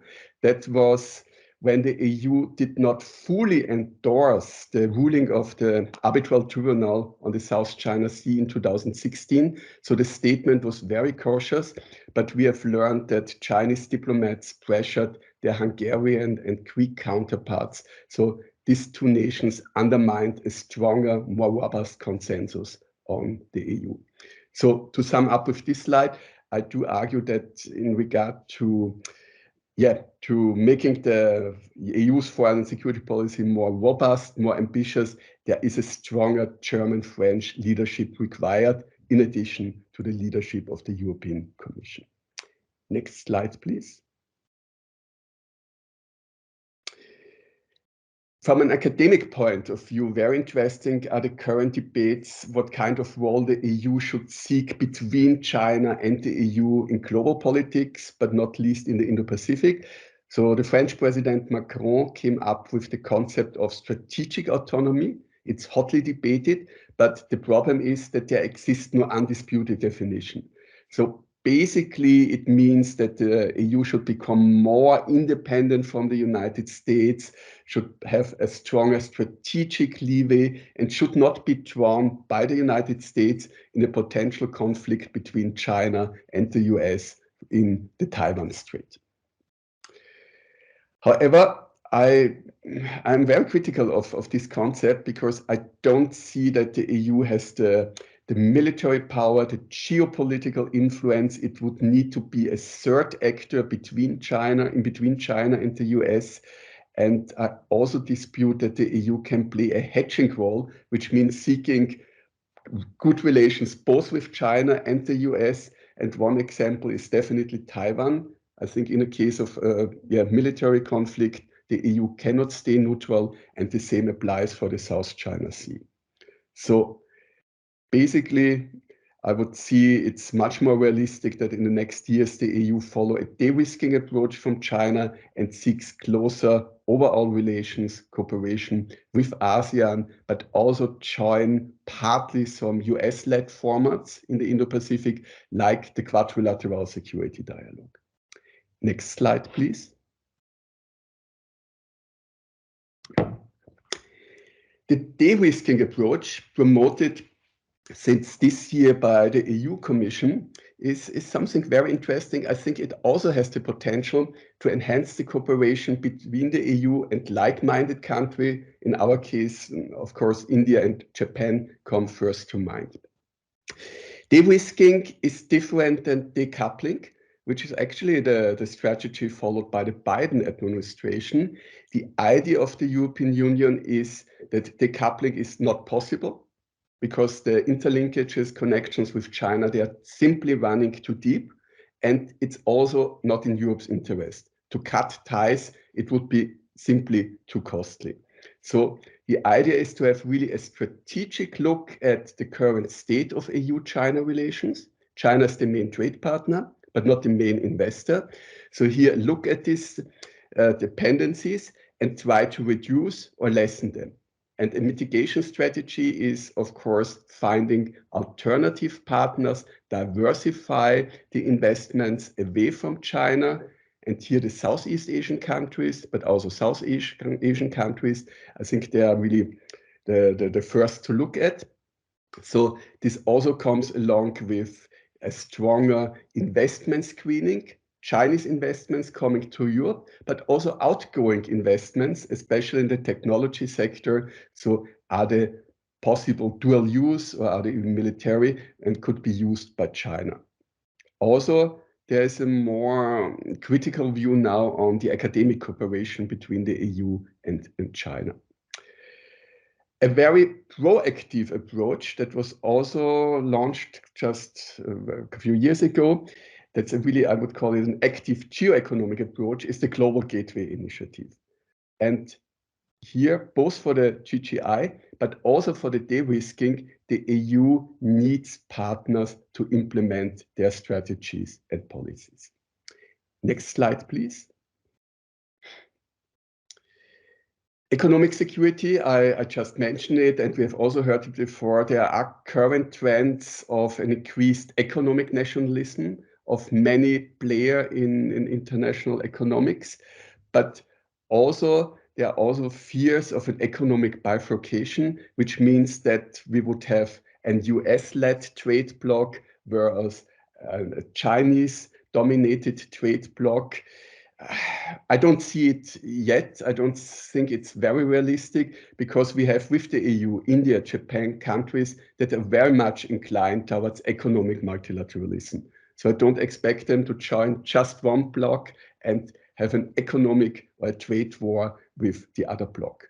So more likely is that we have a couple of trade blocs and also overlaps, so memberships in different blocs. They are competing with each other, but there must be also cooperation with them, between them. Next slide, please. The EU has in the past acted strongly as a global norm setter.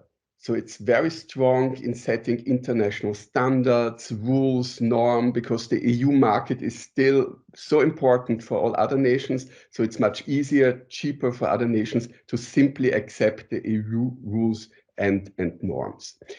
So one way of the European Union to actually promote its influence, but also strengthen multilateralism, is diversification away from China, finding new partners, but also deepening existing trade and investment relations. So we do have close cooperation already with India and Japan. And I think the other nations in the Indo-Pacific will benefit, because they are all parts of the regional production supply chains, if the EU can strengthen its economic relations with these two economic powerhouses. A tool for the EU to promote its norms but influence were in the past regional and bilateral free trade agreements and investment agreements. Next slide, please. The problem, however, is if we now look at the Indo-Pacific region, and let me start with the comprehensive and progressive Trans-Pacific Partnership. Well, you see one European member, that's the United Kingdom, but the UK is not an EU member anymore. Next slide, please. Here we see the regional comprehensive economic partnership. And again, EU is not a member. I do actually regard the RCEP as a very interesting and telling case, not only for economic relations, but also for international relations, because the RCEP was in fact a brainchild of the Association of Southeast Asian Nations, but China more or less took over and is now regarded as the key architect of this partnership. The idea behind ASEAN's attempt was to integrate China, but at the same time also include counterweights to China's influence. And of course, Japan is part of it, Australia, but for ASEAN, The problem was that India did not join the RCEP, and please correct me if I'm wrong, but it was mainly due to domestic reasons. I think it was the agricultural issue that could not have been resolved in India's interest. So here again, you see the combination of geoeconomics and geopolitics playing out in the Indo-Pacific. Next slide, please. So basically, the EU has still the idea of concluding regional free trade agreements in the Indo-Pacific that can be with South Asia and in particular with Southeast Asia. However, the problem right now is that regional and even bilateral free trade agreements are increasingly contested in the European Union.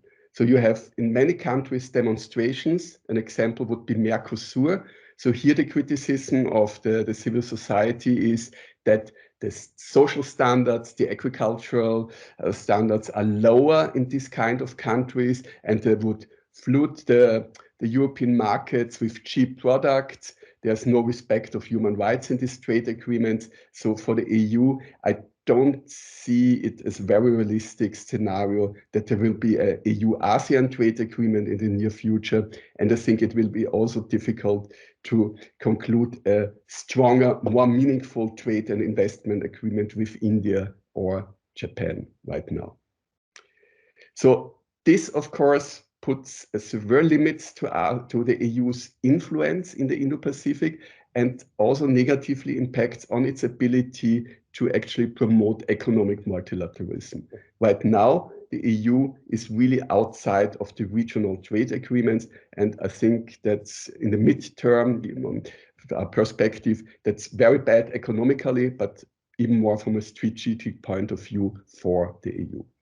So in other words, right now, I do strongly believe that the Global Gateway Initiative is the most promising tool for the European Union to actually promote multilateral cooperation in the Indo-Pacific and also, of course, safeguard its own economic interests.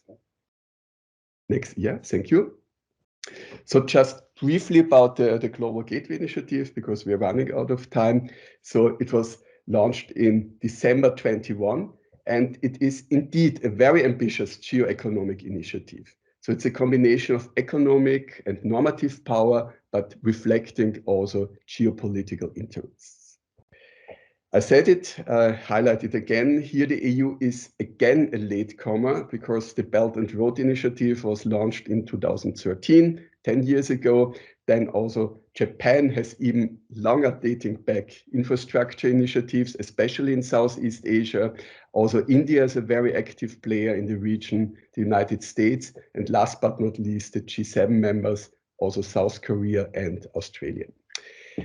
So the aim is to, in the period of 21 until 27, to mobilize 300 billion euro.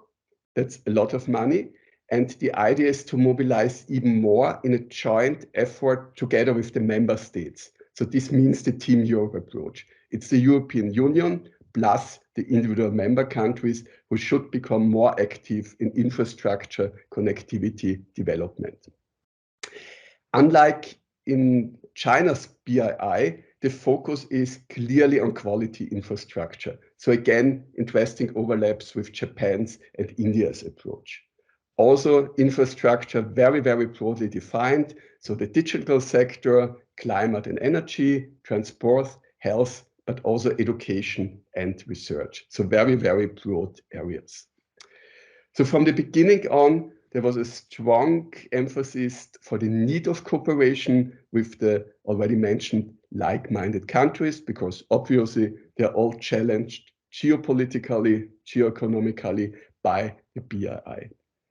Another element, of course, is if you work together, you increase the efficiency of the spending, you reduce the risk of duplication, and it's also easier to avoid being played out by the individual governments because, of course, they're seeking the best terms and try to, to actually maximize their input. Next slide, please.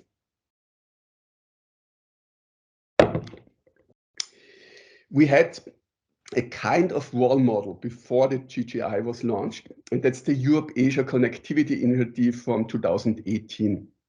So here it was labeled as a distinct European way, building on the principles of sustainability, of a comprehensive, of a rules-based approach with a strong focus on transparency, a market-based approach, development of a green economy, and efficiency.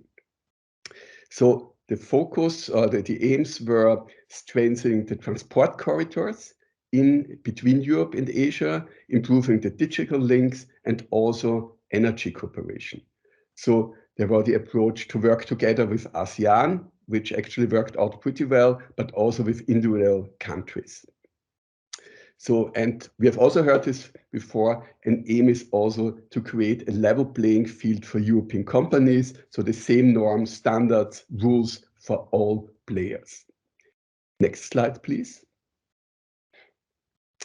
In fact, if we look at the Southeast Asia, Indo-Pacific, Southeast Asia is definitely one of the key partners in addition to Japan and India. So we have institutional cooperation between ASEAN and China since 1997. This might be surprising, at least for some Europeans. The EU and ASEAN are each other's third largest trade partner. So Southeast Asia is increasingly important for the Europeans. Also on the one hand side, the Southeast Asian nations are, of course, very open to getting additional funding for infrastructure and connectivity from the European Union. But on the other side, they're also a bit skeptical about the EU's ability to deliver. Because very often it was that there were, yes, declarations from the European Union side, also meetings, promises, but they actually were never materialized or not in the amount that was expected. However, this is also the case in regard, especially to investment promises from China in many Southeast Asian countries. ASEAN is also critical of the EU trade policies, because in the trade agreements, you will find always provisions regarding safeguarding human rights, the social rights, the environmental standards. And here, highly contested is the issue of palm oil, affecting mostly Malaysia and Indonesia. And this issue is also one of the reasons why there is still no EU-ASEAN free trade agreement. Next slide, please. So there are some projects already happening in Southeast Asia. So the amount in the last years was about 10 billion euro. It's okay, but compared, of course, to the BII or also Japan's funding, it is not that much. And I think it's just an interesting mixture of an approach of the European Commissions in cooperation with certain EU members, but also specific projects conducted by France, especially in the Mekong Delta, or Germany. Here it would be a wind farm in Vietnam. Next slide, please. So just before we conclude, just a few thoughts about EU-India-Japan cooperation. I do believe that there are really very interesting overlaps between the Global Gateway Initiative and Japan's expanded initiative for quality infrastructure. So here the EU can definitely build on best practice, on the experience Japan and Japanese agency have made in the last years in the Indo-Pacific. And moreover, Japan is also a very trusted partner, I would guess even more than the EU, because there is an example of successful cooperation. Japan is also, similar to India, a norm setter in regard to infrastructure standards. So I think here a trilateral cooperation would definitely benefit really also the donor countries. There are, of course, and Ambassador Bhatia has mentioned it, there are also some obstacles for closer cooperation between EU, India, and Japan. Of course, they all have their own national interests, economic interests. That's also logical. So I think here there is more dialogue needed to overcome them. But there could be very good cases to be made. So it can be cooperation building on the Japanese-India infrastructure cooperation in India, but also in third countries. South Asia comes first to my mind, but also, for instance, the Asia-Africa Growth Corridor. Next slide, please. So also what Japan, India, and EU have in common is that their strategic but also economic plans, they're really built on shared values. So a strong respect for democracy, rules of law, the rules-based order, transparency, sustainability. So here I think this is an approach that sets this strategy apart from China's Belt and Road Initiative in particular, which usually comes without strings attached. So in regard to this trilateral cooperation, what would be sectors that would make most sense to cooperate with? That's transport, research, education, innovation, but also digital sector, and last but not least, green energy. Interestingly, I found some Chinese colleagues who were also quite critical about the EU's ability to actually implement projects that were promised, and an Indian colleague, she highlighted the internal obstacles in the EU and also the geopolitical realities which limits the EU's influence. So here there's definitely also more research, but also more discussions among decision makers required to actually deepen EU-India cooperation and present it as an alternative to China's BII. Next slide, please. So, yeah, I just highlighted it. So one issue, of course, that sets the three initiatives apart from China are the high standards. But critically, you have to ask if these standards are not too high for certain Indo-Pacific countries. So when it comes to democratic values, but also transparency, good governance. So will they really accept the EU-India-Japan offer, or maybe turn to India, to China, which is less interested in enforcing this kind of high standards? Next and last slide, please. So to conclude, the European Union is in the Pacific a strong economic player, and I think its influence will grow, and it will also remain a normative power. However, this normative dimension will be a little bit diminished due to its inability to conclude regional and meaningful bilateral free trade agreements. Second argument, in pursuing its own economic security, the EU will directly and indirectly contribute to economic security in the Pacific, because by de-risking and diversifying away from China, it needs more and additional partners in the Indo-Pacific region. The Global Gateway Initiative will be able to improve the infrastructure and connectivity in the Indo-Pacific region. In parts, it can become an alternative to the BII. However, I think that China will remain the dominant player in regard to infrastructure and connectivity building in the Indo-Pacific region. We briefly mentioned the India, Middle East, Europe Economic Corridor. Yes, I think it is an important initiative, but as has been addressed, the current geopolitical tensions make it difficult to implement. And I would also say it's only a tick in the box, so it's one element of a trilateral EU, India, Japan approach, but I think more needs to be done. So to conclude, I think the EU will remain an important actor in the Indo-Pacific, but there will also remain considerable limits to its influence and make strong and meaningful contributions to stability, to peace, and also economic multilateralism. Thank you very much for your attention, and I'm very much looking forward to the Q&A session now. Thank you very much, Alfred, for your comprehensive presentation. And I think my voice is equally. So maybe I will invite Susti and log out and log in again. So Swasti, please go ahead and comment on that. Please go ahead and comment on that. Yeah, I will. I hope my voice is not echoing. Is that okay? All right. Okay, fine. Okay, thank you so much. Yes. So also thank you so very much. And I always say that the problem with the last speaker is that everybody has said everything, and everybody is tired. So, but nonetheless, it is really wonderful to be here. Thank you for having me in this wonderful webinar on how India, EU, and Japan can cooperate in the Indo-Pacific. I think it's a very timely subject. It's a very useful subject from the perspective of the respective national interests. I express my gratitude to ISDP, to Dr. Panda and his wonderful team. It is an honor and a privilege to share the platform with such eminent scholars from across the world.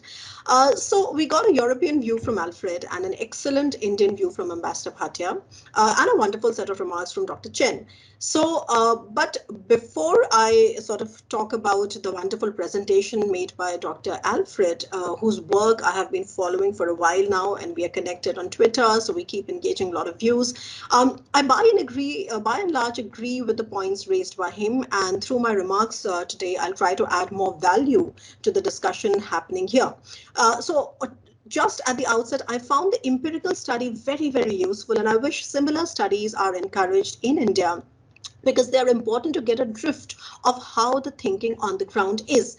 And, just before I get into the more technical part of my subject, of what I'm talking about today and my response, I think this thinking on the ground is a factor which is missing when we talk about Europe and India. It's not so much missing when we talk about India and Japan, but it's definitely missing when we talk about Europe and India, because the G to G connection is pretty good. The understanding is very good. But when you talk to the people, you get the same kind of things that Dr. Chen was talking about, which is this media narrative of India drifting away from democracy, which is a very, very half-baked, it's a very, very incorrect way of looking in India. And I, in my experience with the Europeans, with my discussions, have found that perhaps it gets substantiated, and all these narratives come in place because there is really no understanding or overlap or connection in how the thinking on the ground is. And therefore, I feel that these kind of empirical studies that Dr. Alfred was referring to become very, very useful. So, I would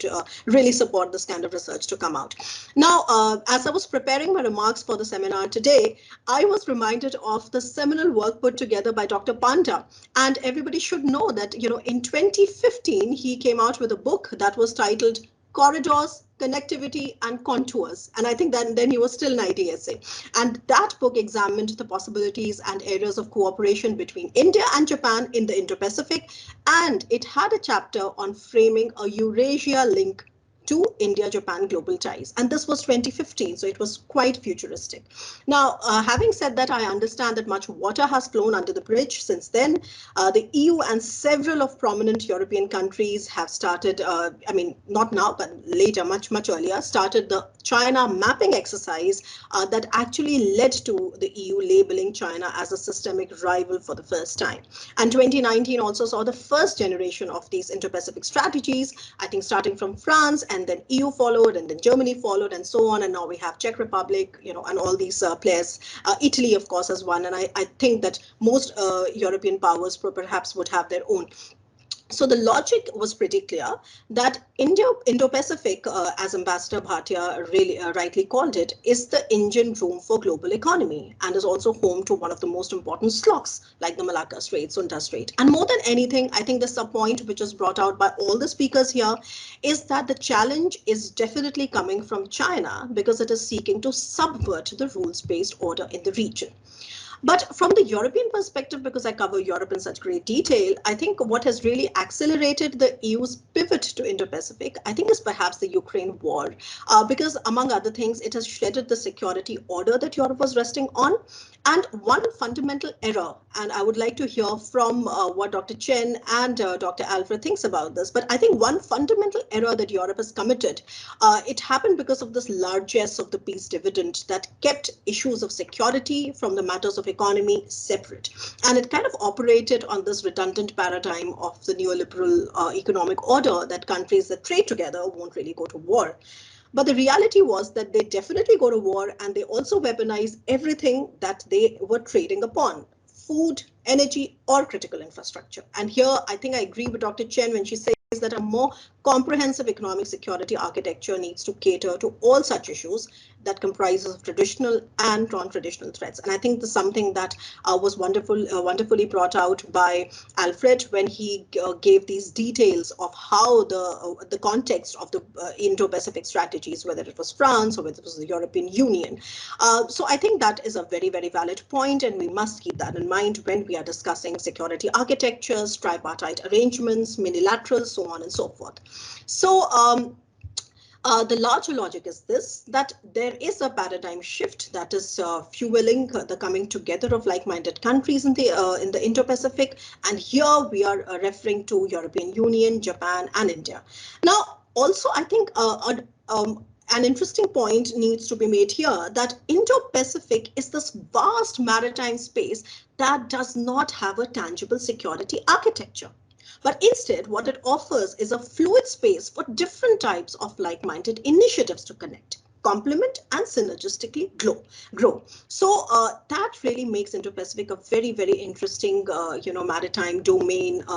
Whichever it's a construct, right? So you can just it is a maritime construct. It is an economic construct. There's great power rivalry going on. There's also multipolarity happening there. It depends on which way you look at it. But I think the idea to reiterate is that it really gives that scope for the like-minded initiatives, and there are like several of them, and different Ambassador Bhatia talked about the economic one. Alfred has talked about, the security related things. Dr. Chen mentioned, hybrid and cyber capabilities, but all those like-minded initiatives to connect, complement, and synergistically grow.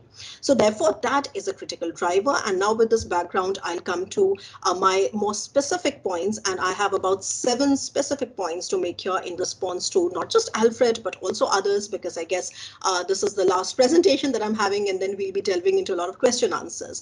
So the first point is that the thing is that the merger of economic and security issues that Alfred mentioned very correctly, and I wholeheartedly agree to what he said, is also setting the stage for the merger of hitherto unconnected theaters. So I have been arguing for a while now that at an analytical level, the transatlantic and the Indo-Pacific are converging more and more. And the contours of this so-called merger that I call are already visible. One of the most basic ways in which it's merging is, of course, the EU pivoting to Indo-Pacific, Japan, and especially Prime Minister Kishida calling security being indivisible from Ukraine to the Straits, etc. But there are even more characteristics of this merger. I don't have the time to get into it right now because it's been it's a work that I've been doing for a while now. And I'll leave it to the questions later. If anybody wants to ask a question on that, I'll be very happy to share what in my opinion the characteristics are. But now let's get back to the 3 actors we were referring to: EU, India, Japan. So that brings me to the second point. Now, European Union, for most Indians, and I guess most people in the world, and Alfred has been really hit the nail on the head here. European Union remains to be a geo-economic bloc. It's a successful one, but it is unable to convert its geo-economic heft into geopolitical or geostrategic traction. Now, in contrast to a country like China that has almost perfected this art of economic coercion as an instrument of state policy, whether Europe, Africa, Indo-Pacific, pick up anywhere. But in that wake, Europe is trying to now transition from a primarily economic player to a strategic player. And I think that was the crux of Alfred's presentation. And I agree, and it is really not easy. So this, I'll tell you, and I will tell you what I think about why this is being so difficult for the EU. But this realization has been there in the EU. It was suggested by the strategic compass that came out when France was heading the EU Council, and the several other initiatives taken since 2019, the year China was called a systemic rival for the first time. So all those initiatives reflect whether it's the Indo-Pacific strategy or the global gateway or the different connectivity partnerships, and of course the 2 major connectivity partnerships that the European Union has is with India and Japan. And other things which are very recent, such as the coordinated maritime presence that Dr. Chen referred to, and I'll talk about that. So And this particular realization is also shown through the favorable public opinion that Alfred showed in his excellent presentation. That's really useful, for people like us that work on where things are going. So theoretically, EU's Indo-Pacific strategy is meant to complement the individual strategies of France, Germany, Italy, and so on. But these complementarities look better in theory. That has been my understanding, and I think Alfred would agree. In practice, there are problems. And one of the problems, looking at it from India's perspective, I would say that the motivations for France, say a resident power in the region, to be in the Indo-Pacific is actually quite different from the motivation of why another country like Germany is there in the Indo-Pacific. So that's like one thing I think that the EU needs to keep in mind as to why these things look great on paper, great on the European Union websites, but when you actually see the performance on the ground, there are these problems. And this brings me to my third point now, which in my analysis, I think, according to the latest developments on economic security, the way I see it, I think the EU wants its Indo-Pacific maneuvers to develop along two connected parallels. One, the role of an economic player, a zone where I think the European Union is comfortable, where it is all about developing connectivity corridors, connectivity partnerships, the developmental agendas, the EU-Japan cooperation, the EU-India program, SEPA, etc. And those links are already there. All one has to do, like Ambassador Bhatia also mentioned, is to carefully map convergences, and some really good suggestions has been made by Ambassador Bhatia. Like how do you get a tripartite SEPA, for instance, etc. And the second is the role of a security provider, and especially a maritime security provider, because Indo-Pacific is a maritime domain. And it is here that the European Union is talking in a language that is not its own. I mean, I sense this discomfort. I'm sure everybody would that covers Europe would agree with that. So while on the one hand, the ambition seems a natural culmination of pursuing economic security, because I agree that trade has and will become more and more strategic. But on the other hand, it raises certain demands on the European Union that the bloc is unable to fulfill. And let me give you a tangible example, because Dr. Chen mentioned the CMP, and I think CMP is really happening in a big way right now. So let's discuss the CMP, which is the Coordinated Maritime Presence. The EU and India, and I'm very happy that I have in audience, I have Captain Parmar, and so we keep discussing that. So I think this will really strike that resonance. So, in EU and India, we have what is called a maritime security dialogue. And this has been a focus of EU-India maritime cooperation in the Indo-Pacific for a while now. I think only today, there was news from the EU's ambassador to India that we have concluded joint exercises, also from the Indian side. And I have myself interviewed Ambassador Michael Pulch, who was the EU ambassador for the Coordinated Maritime Presence. And here I work with colleagues in India as well. Now, both sides note that there is an immense potential, but for the lack of a coherent set of objectives, and I repeat, a coherent set of objectives, it becomes difficult to achieve them. Now, why I say these objectives are not very coherent is because India has had a problem in understanding what European Union means by being a security provider in the IP. The concept of CMP, which is Coordinated Maritime Presence, rests on voluntary, not compulsory. Okay, so voluntary deployments by member states. And if, for instance, there ensues a situation like what happened in Slovakia. I mean, after the new government, they said that they don't want to support Ukraine. They don't want to be a member of the sanction regime, etc.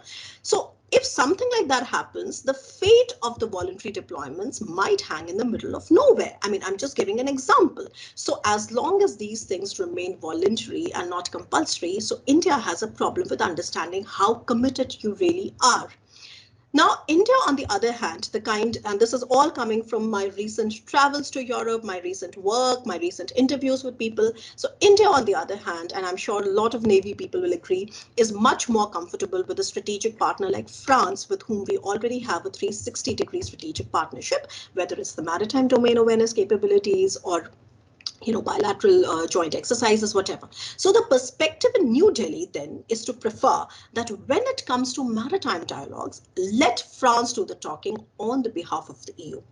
And this suggestion, I'm aware, I don't know how Alfred will take it, will think of it, is not really taken very enthusiastically in Brussels. So my opinion is that Brussels has to take a realistic assessment of how European Union is perceived in this region, and especially by India, and that perception is anything but that of a security provider, no matter how much one is convincing that trade and security are getting linked in today's times. So what I'm proposing is that, drawing on the favorable public opinions that Alfred showed in his presentation and on the work that I do, is to draw on these positive outcomes, let them be modest at the beginning. India and EU should increase the frequency of such programs. They should hold more special sessions with the visible IP players like France, Germany, Italy, and thirdly, indulge in trilateral exercises with Japan. Because like I said, that, Indo-Pacific is a space that is especially suited to nimble minilaterals, and a trilateral maritime exercise between the three will fetch better results. And I stress on the factor of Japan is because the view in Brussels and Paris is to refrain from activities that fuel a bipolar order in the world. They have pushed for greater multilateralism. This is again a view that is perfectly in sync with New Delhi. So having Tokyo on board, because New Delhi, Tokyo again has a great trust, so to say, capital, I think that can truly enhance the quality of this engagement. Now this brings me to my fourth point, and like I said, I only have 7 points to make, so I hope I'm not overshooting time. So my fourth point is that I think we need to stress on the nature of the emerging realities in the Indo-Pacific region, and I think here I'll connect to Dr. Chen's remarks. And like I said earlier, there are three orders in the world today. Ian Bremmer has also talked about it. There is a lot of emerging literature on this, and it is especially true for Indo-Pacific, and that is why I have mentioned it here. The three orders are the Global Security Order, which is dominated by the US and challenged by China. The second is the Global Economic Order, which is not really dominated by a single player, but a larger multipolar, group of countries. And they want to push more multilateralism and multipolarity in the global economic order.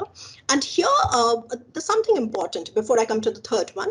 In the global economic order, I feel Brussels, Paris, Tokyo, New Delhi, they all share the view that economic order in the Indo-Pacific must remain multipolar and rules-based.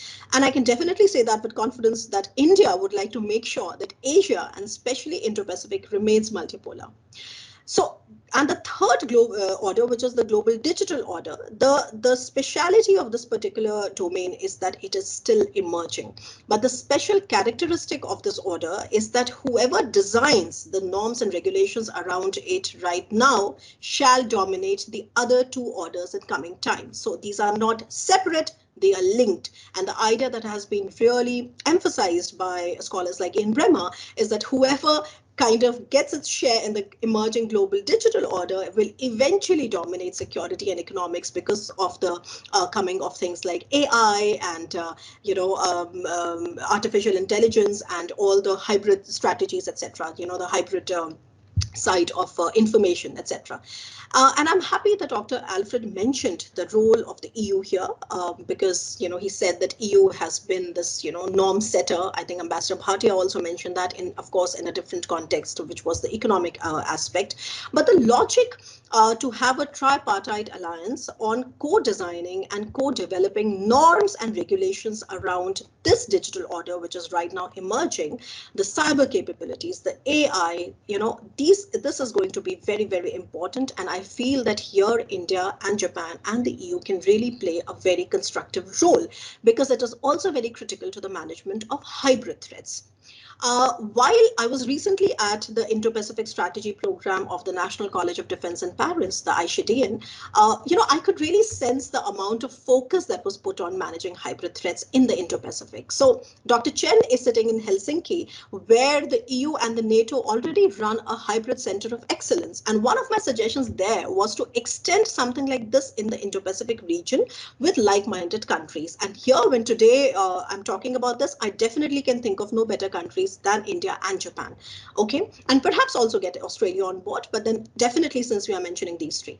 Now, this brings me to my fifth point, which is that we definitely should, and I'll make this point very brief because I think Alfred has mentioned it, I think Chen has mentioned it, is to find out areas of triangular cooperation, that developmental agenda in the smaller countries of the Indo-Pacific. This will be a win-win situation for everybody. And I would love to take it up in the question answer session, but I think France particularly, and along with Brussels, I think Paris and Brussels have it very clear that if you want to speak in a language which is different from the bipolar language that China and the US speak, I think it's very important to focus on the developmental agendas, and you will have more countries by your side. So, I mean, I'm willing to take it up later. The sixth point I want to make is from the point of view of Japan, and I think it's very, very important because it is not discussed enough.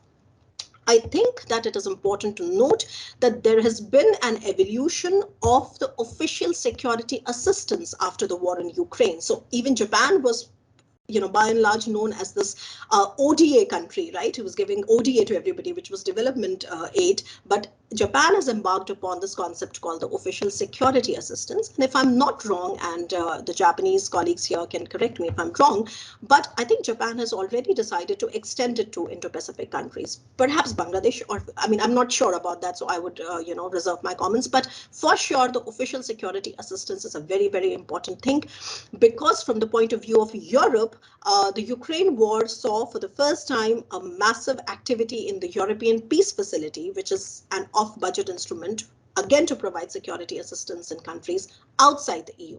So right now it's focused on Africa and Ukraine, of course, but this can be extended to the IP. And I actually asked this question to an EU ambassador who was talking about the European Peace Facility. And well, he said that we are talking about it, we're discussing it. So I think that we need to watch the space, because perhaps there would be some kind of an overlap and the EU would extend its peace facility to the Indo-Pacific. And considering Japan already has an instrument like that, I think it should get a push from this relationship. And I think this is an area that we will perhaps see in future as to how it kind of develops and what role can India play, though India is not very keen on a hard security role, but it would again be defined as to how security is then defined. Okay, so I would rather leave it at that. The seventh and the last point is that after a war in Ukraine, and here I'm giving an Indian perspective, India's defense diplomacy in Europe is really picking up. The Ministry of Defense is revamping its DD, which is the defense diplomacy, all over the world, not just Europe, but what they're doing in Europe is very much keeping in tune with the geopolitical developments and challenges of our times, especially for Europe. And I can tell you for sure that this revamping is done according to 8 specific parameters that I don't have the time to cover right now, but I can tell you that they cover a vast expanse, right from defense industry cooperation to availability of critical and rare earth, etc. And several of European countries, and I'm telling you the result of that mapping exercise, actually scored very high. Okay, and that really shows India's interest to actually engage with Europe, with European countries. To conclude, I think I would argue, like everybody else, for a holistic tripartite, engagement that emphasizes on the convergences and the evolving realities as well, to really build an effective engagement among the 3 players we're referring to. And I have not really overtly mentioned the green hydrogen strategies, etc., but I think others have mentioned it, so I'll probably leave it at that. Now, there are some obstacles I see here. I already mentioned one of the obstacles, which is that you don't really get a drift of people's thinking on the ground, and that is why, though we may have great strategic relations with standalone European players like France, but when it comes to a people-to-people connect, I feel that there is a very poor understanding of where India is, what India's political system is like, and therefore the media narratives, which are often incorrect, really take that center stage. So I have already mentioned that point. The second obstacle that I see when it comes to India is that with respect to the EU, I don't think there is a good coherent understanding of what de-risking really means. I have made that point earlier, that there is a tendency to jump to extreme conclusions from the de-risking. There is a hurry in India to to reject it, saying that it is not going to make any difference, or to say, oh my God, so now Europe is going to stop trading with China. So none of that is true, and I'm sure anybody who works on that would know what really de-risking is and how serious Brussels is over that. I have done some study on the number of instruments they have right now, etc. It's not the time to discuss the findings of my study, but all I'm saying is that there is a lack of understanding, especially academic and scholarly understanding of what really that de-risking really means. From the EU side, there is definitely a problem of signaling, because like I said, that I gave an example of CMP, and I said that if they let France do the talking, perhaps the Indian side would be more willing to understand what is going on. So there are also other problems with respect to signaling, but I think better diplomacy should ensue from Brussels, better signaling should ensue from Brussels, how it can join hands and harness the potential that the region holds with like-minded partners, because there is a lot of talk, but perhaps when it comes to real signaling, I don't see that, so I think I would perhaps flag that. And about the democracy issue in India, a point that was referred to by the European speakers, like I said, it's the problem really happens because we don't really have a drift of what the people on the ground think or the ground thinking is like, and I think that needs to be better understood. I also am optimistic because I feel that as more people, as more, so to say, convergences come, I think these kind of things would automatically get addressed, but I think the sooner the better.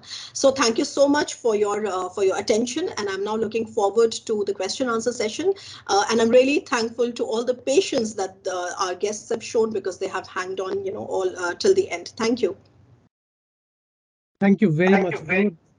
Those are excellent remarks, and I think this is really useful in the context of our discussion. And I think, Swasti, 3 points that you raised: global security order, global economic order, global digital order. And I think if this trilateral has to emerge to a credible trilateral, India, Japan, EU, if there are scopes to collaborate, then they have to navigate through these 3 orders that we are talking about. And I think that's a very, very useful comments. But I'm sure there will be, some questions to you and to Alfred. So let me first invite the members here. I could see Professor Dattes Parulekar. I could see also Ambassador Jayant Prasad, Ambassador Bhargo, Sekyama Sensei, and also others who could who wants to ask questions. Those are who are in audience. Please ask your or type down your questions in the Q&A box. Already there is a question, so we'll be reading, but our esteemed members from Kajima side and from ISDP side, please raise your hand and come to the video and ask the question directly. As soon as I see your hand, then I'll I could see from Sikata-san, maybe you could open your video and ask the question, please. Yes. Thank you very much for your very excellent presentation and insightful comment. Let me ask about the Global Gateway Initiative.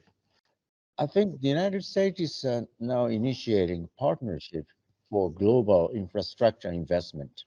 So how GGI can coordinate with PGII, for example? And the other thing is EU. You said that Germany and France coordination is very important, but it seems to be that the France may be a weak link in EU when you think of EU unity, because France seems to be a little bit pro-China in terms of economic connectivity, like Macron said that the EU should distance itself from a Taiwan contingency. He is against the NATO Tokyo office and so on. So how do you think EU can be united in this context? Thank you. Yeah. Any other questions? No. So what I'll quickly request, I could see from Sinoda Sensei, there is a question. Sinoda Sensei, please go ahead. Yes, thank you very much for your very insightful presentation. I have a question about the possibility of UK to join yes, possibility of EU to join CPTPP. So CPTPP is a mega FTA with high standard market access and rules. And the UK features already left the EU, has joined the CPTPP. But is there any possibility that the EU will apply to join the CPTPP in the future? This is my question. Okay, so Aj, I can't see any other hands being raised. So I'll first request Alfred to comment and then Swasti. Maybe two minutes each, and then we can go for the another round. Yeah. Alfred, over to you. Yeah, thank you. Thanks for your question. Also, thanks so much, Swasti, for your very insightful comments and outlook. Really enjoyed it. Let me start with the last question concerning the possibility of the EU joining the CPTPP. I don't think it's realistic, and that's based on a strategic reading of the European Union. I don't think the EU is keen to join an existing alliance mechanism, because the EU really wants to, in the negotiation, promote its values, its rules, its norms, its standards. So I think it would be maybe open to negotiate with the existing CPTPP members, let's say a stronger version, a more coherent version, but this must also reflect the EU norms and standards. Is this realistic? I do have some question marks in this regard. But again, I think the underlying problem is really right now that it's so difficult for the EU to find the consensus, not only of the 27 governments, but of the people on the ground, to borrow Swasti's term, in really concluding major trade agreements right now. Yeah, thank you very much. Yeah. Well, France's position towards China, yes, I agree. There are strong economic interests of France that actually prohibit a stronger criticism on China's foreign policy or economic coercion strategy. But I think that there are other countries that are even closer to China, because there's a stronger economic, almost dependency, and that is Germany that comes first to my mind. And in Germany, the issue is it's a very specific sector of the economy. It's the car makers, because they have the biggest economic interest in China. So it's a very small lobby, to be honest, in Germany that is pushing for keeping the relations with China close. So you know that Germany is not overly critical of China, and this is really mostly due to the economic connections. So therefore, the risking, it is discussed in Germany, and it's not surprising that the Liberal Party and the Green Party are much more in favor of this EU de-risking approach than the Social Democrats. The first question concerned the Global Gateway Initiative and cooperation, especially with the US, but also with other alternatives.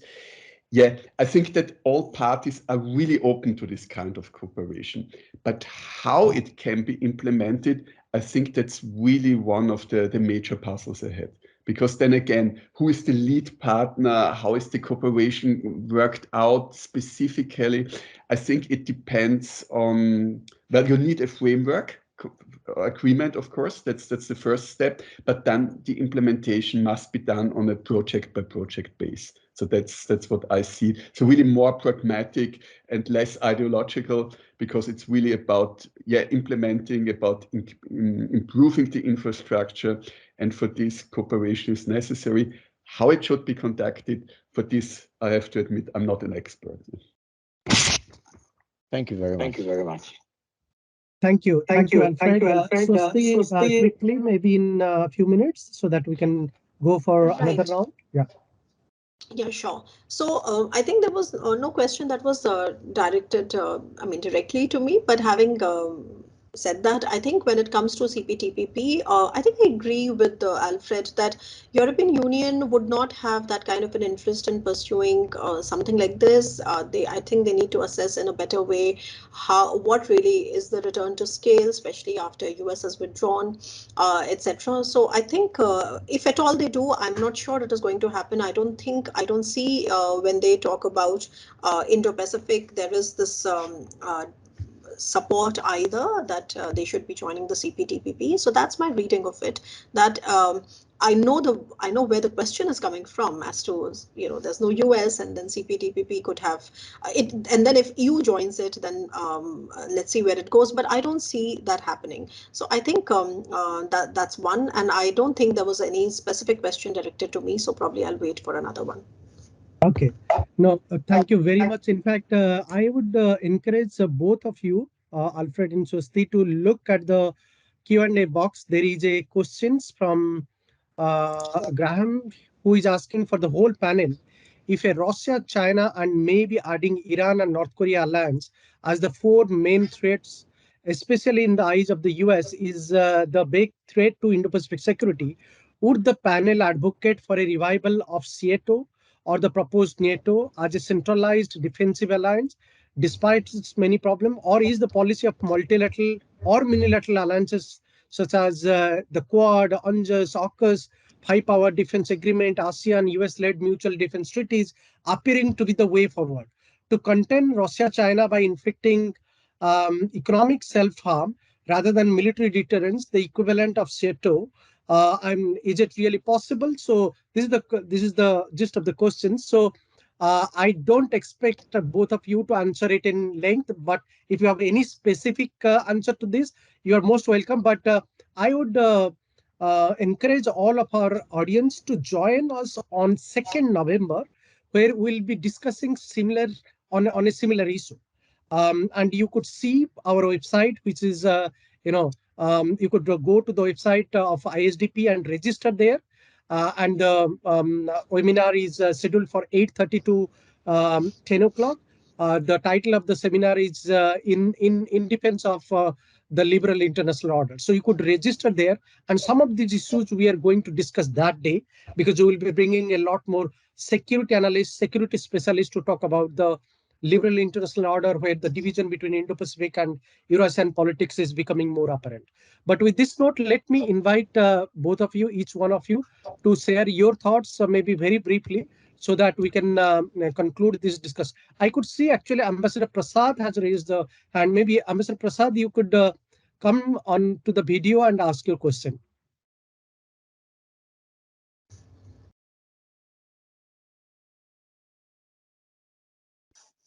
Thank you, Jagannath, and thank you, ISDP. There were great learnings today from Ambassador Bhatia's presentation, as also that of Professor Gerstl, and comments by Dr. Julie Chan and Dr. Swasti Rao.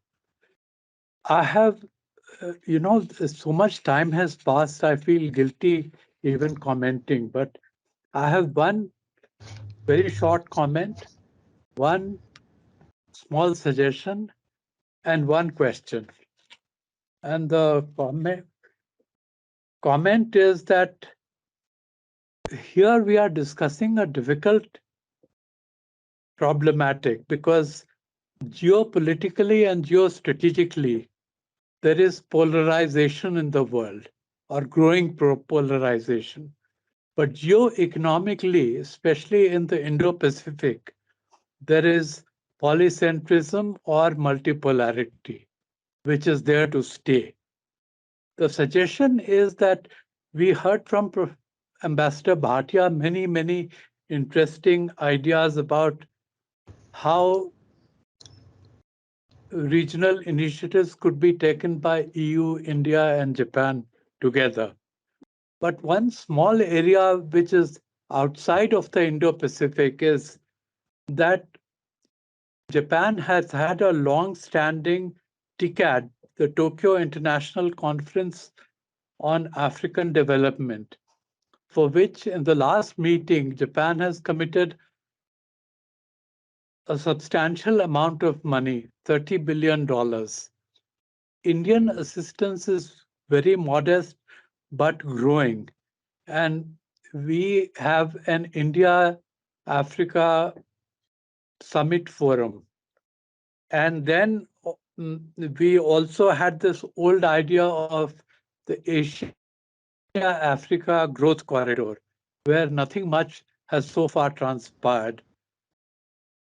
the small suggestion is that Europe is going to be faced with, according to Kishore Mehbubani, a very major problem of possible influx of Africans to Europe, unless Europe plays a hand in development of Africa.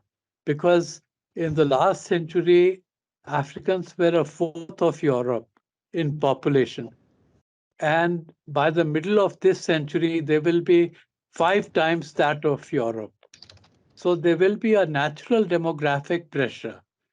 And is Africa not a place where trilateral cooperation between EU, India, and Japan could take place?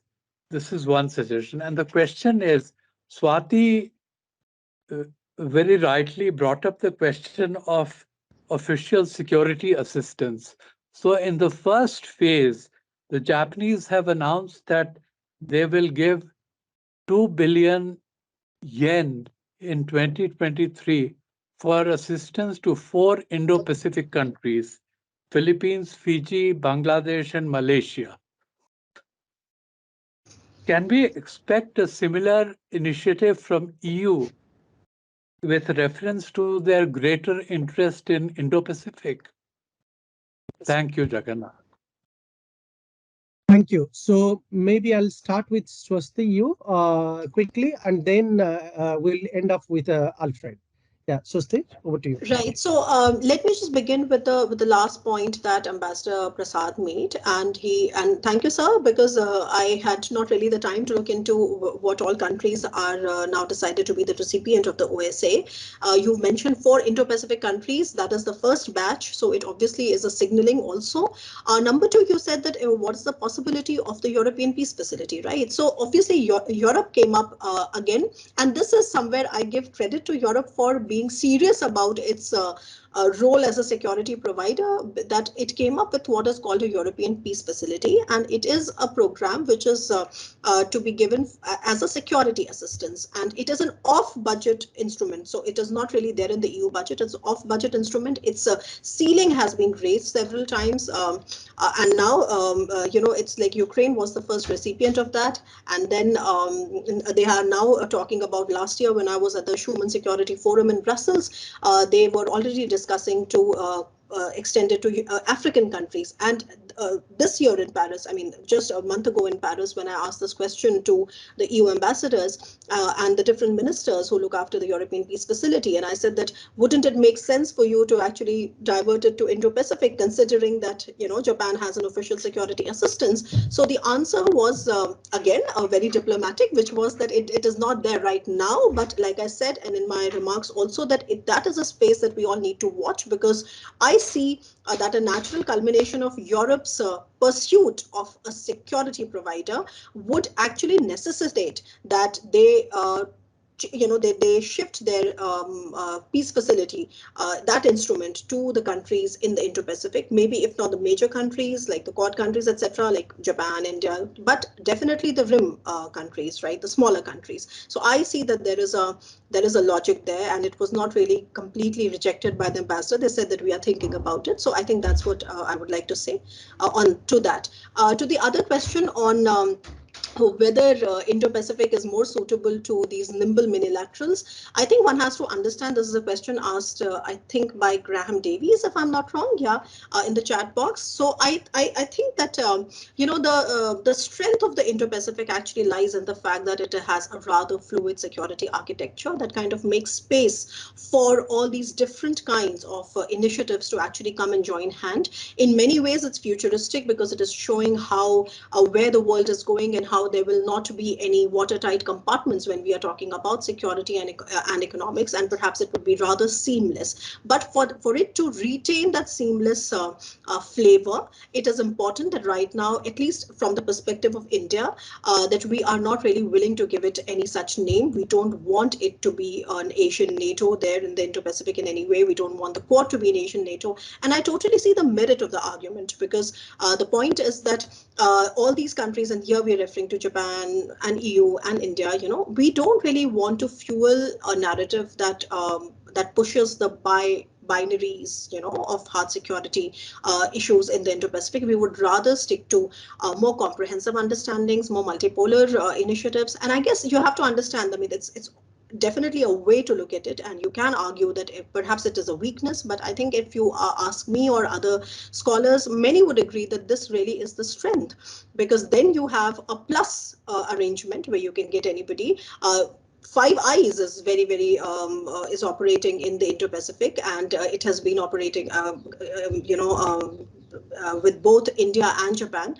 So all I'm saying is that the fact that it is nimble, it is good for multilaterals, it is all that is should be seen as a strength perhaps of the Indo-Pacific, because that is how it becomes more suitable to catering to our requirements now and in the future. Yeah. Alfred? Yeah, thank you very much. Let me also start with Graham's question and just add to Swasti, because I fully agree with her. I also don't believe that there will be a NATO-like alliance in the Indo-Pacific. However, some countries, including Japan, they do have a mutual defense treaty with the United States. So there is, of course, also the same protection that is provided for the NATO members. But in general, I would say we will see a network of US-centered unilateral and bilateral alliances in the Indo-Pacific. I don't think that there will be an alliance led by China, because that would contradict China's previous and current policies. But let me conclude with the question on the European Union. I think what has really changed in the last 5-10 years is that the awareness among European Union politicians and also in the member states about the global importance of the Indo-Pacific and also for the European Union has definitely grown. So the awareness is there. Russia's war against Ukraine unfortunately shifted the attention back to the European continent. But I think in the midterm perspective, the EU will again put more emphasis on its strategies, develop policies, implementation strategies for the Indo-Pacific. And I also believe that the EU learns, also thanks to talks with colleagues, with diplomats in the Indo-Pacific. So it will likely be a more comprehensive approach, including economic elements and the security dimension. I'm sorry. Dr. Panta, can I come in? Yes, please. I think it was this question that probably I didn't notice that there was a question again that I think Alfred has already answered about US getting busy in West Asia, etc. Let's just understand that when the US got busy with Russia, everybody said that perhaps it's the end of the road for Indo-Pacific, right? I mean, this is how it's going to be. But what did we see? We saw that on the contrary, that it kind of, I wouldn't say doubled down, but I think the larger geopolitical interest of all these countries on the Indo-Pacific really doubled down. I'm not referring to the US alone here. Look at the EU, right? I mean, one of the ways in which the EU is actually countering China and both Russia in many ways is by this external pivot to the Indo-Pacific, where they are present because of their economic security issues. So all I'm saying is that now there is an issue in the West Asia. Would that mean the US pivoting away or the global attention pivoting away from Indo-Pacific? I don't think so at all, because Indo-Pacific is important regardless of these conflicts. And these conflicts actually tell us one more time, how related the issues of economics and security are. So that's number one. Number two, I think that was all I had to say. I'm not able to recall what I had in mind to say. Perhaps whenever I remember, I'll ask Dr. Panta to give me the floor again. But yeah, that's what I wanted to say right now. Thank you. I think that was excellent, and thank you very much for pitching in and answering that point. But we have almost exceeded the time. I take this floor to thank all of you, those who have actually attended, especially these 3 hours marathon discussion on the subject. It has been really rewarding for us having this set of experts. And those who have registered for this seminar, we are really grateful. The recording of this seminar will be available after a few days, and you could already see it in our website. But we'll also remind you that if you are still interested more on the security side of this discussion, on 2nd November, ISDP, with the collaboration of Kajima Institute of International Peace and with the Prospect Foundation in Taiwan, we are holding another online event on which is titled as In Defense of Liberal International Order. Please join us, register in advance so that you could join and discuss, listen to some of the finest experts from Japan, from Taiwan, and from EU. With this note, let me thank both of our eminent speakers and commentators today. It was really, wonderful to have your expertise, thoughts on this subject.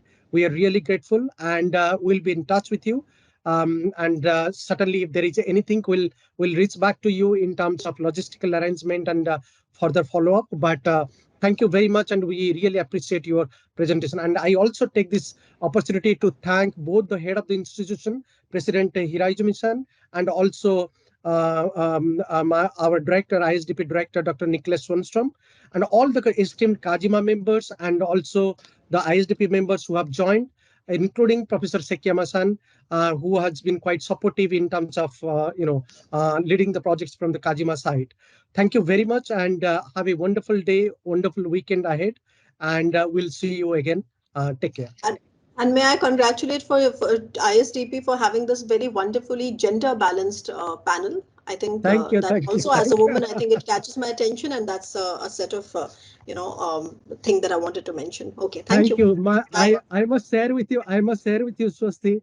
This is all because of Kajima and because of Sikata-san. He ensured that we should have a gender balance panel. So thank you very much for pointing that out.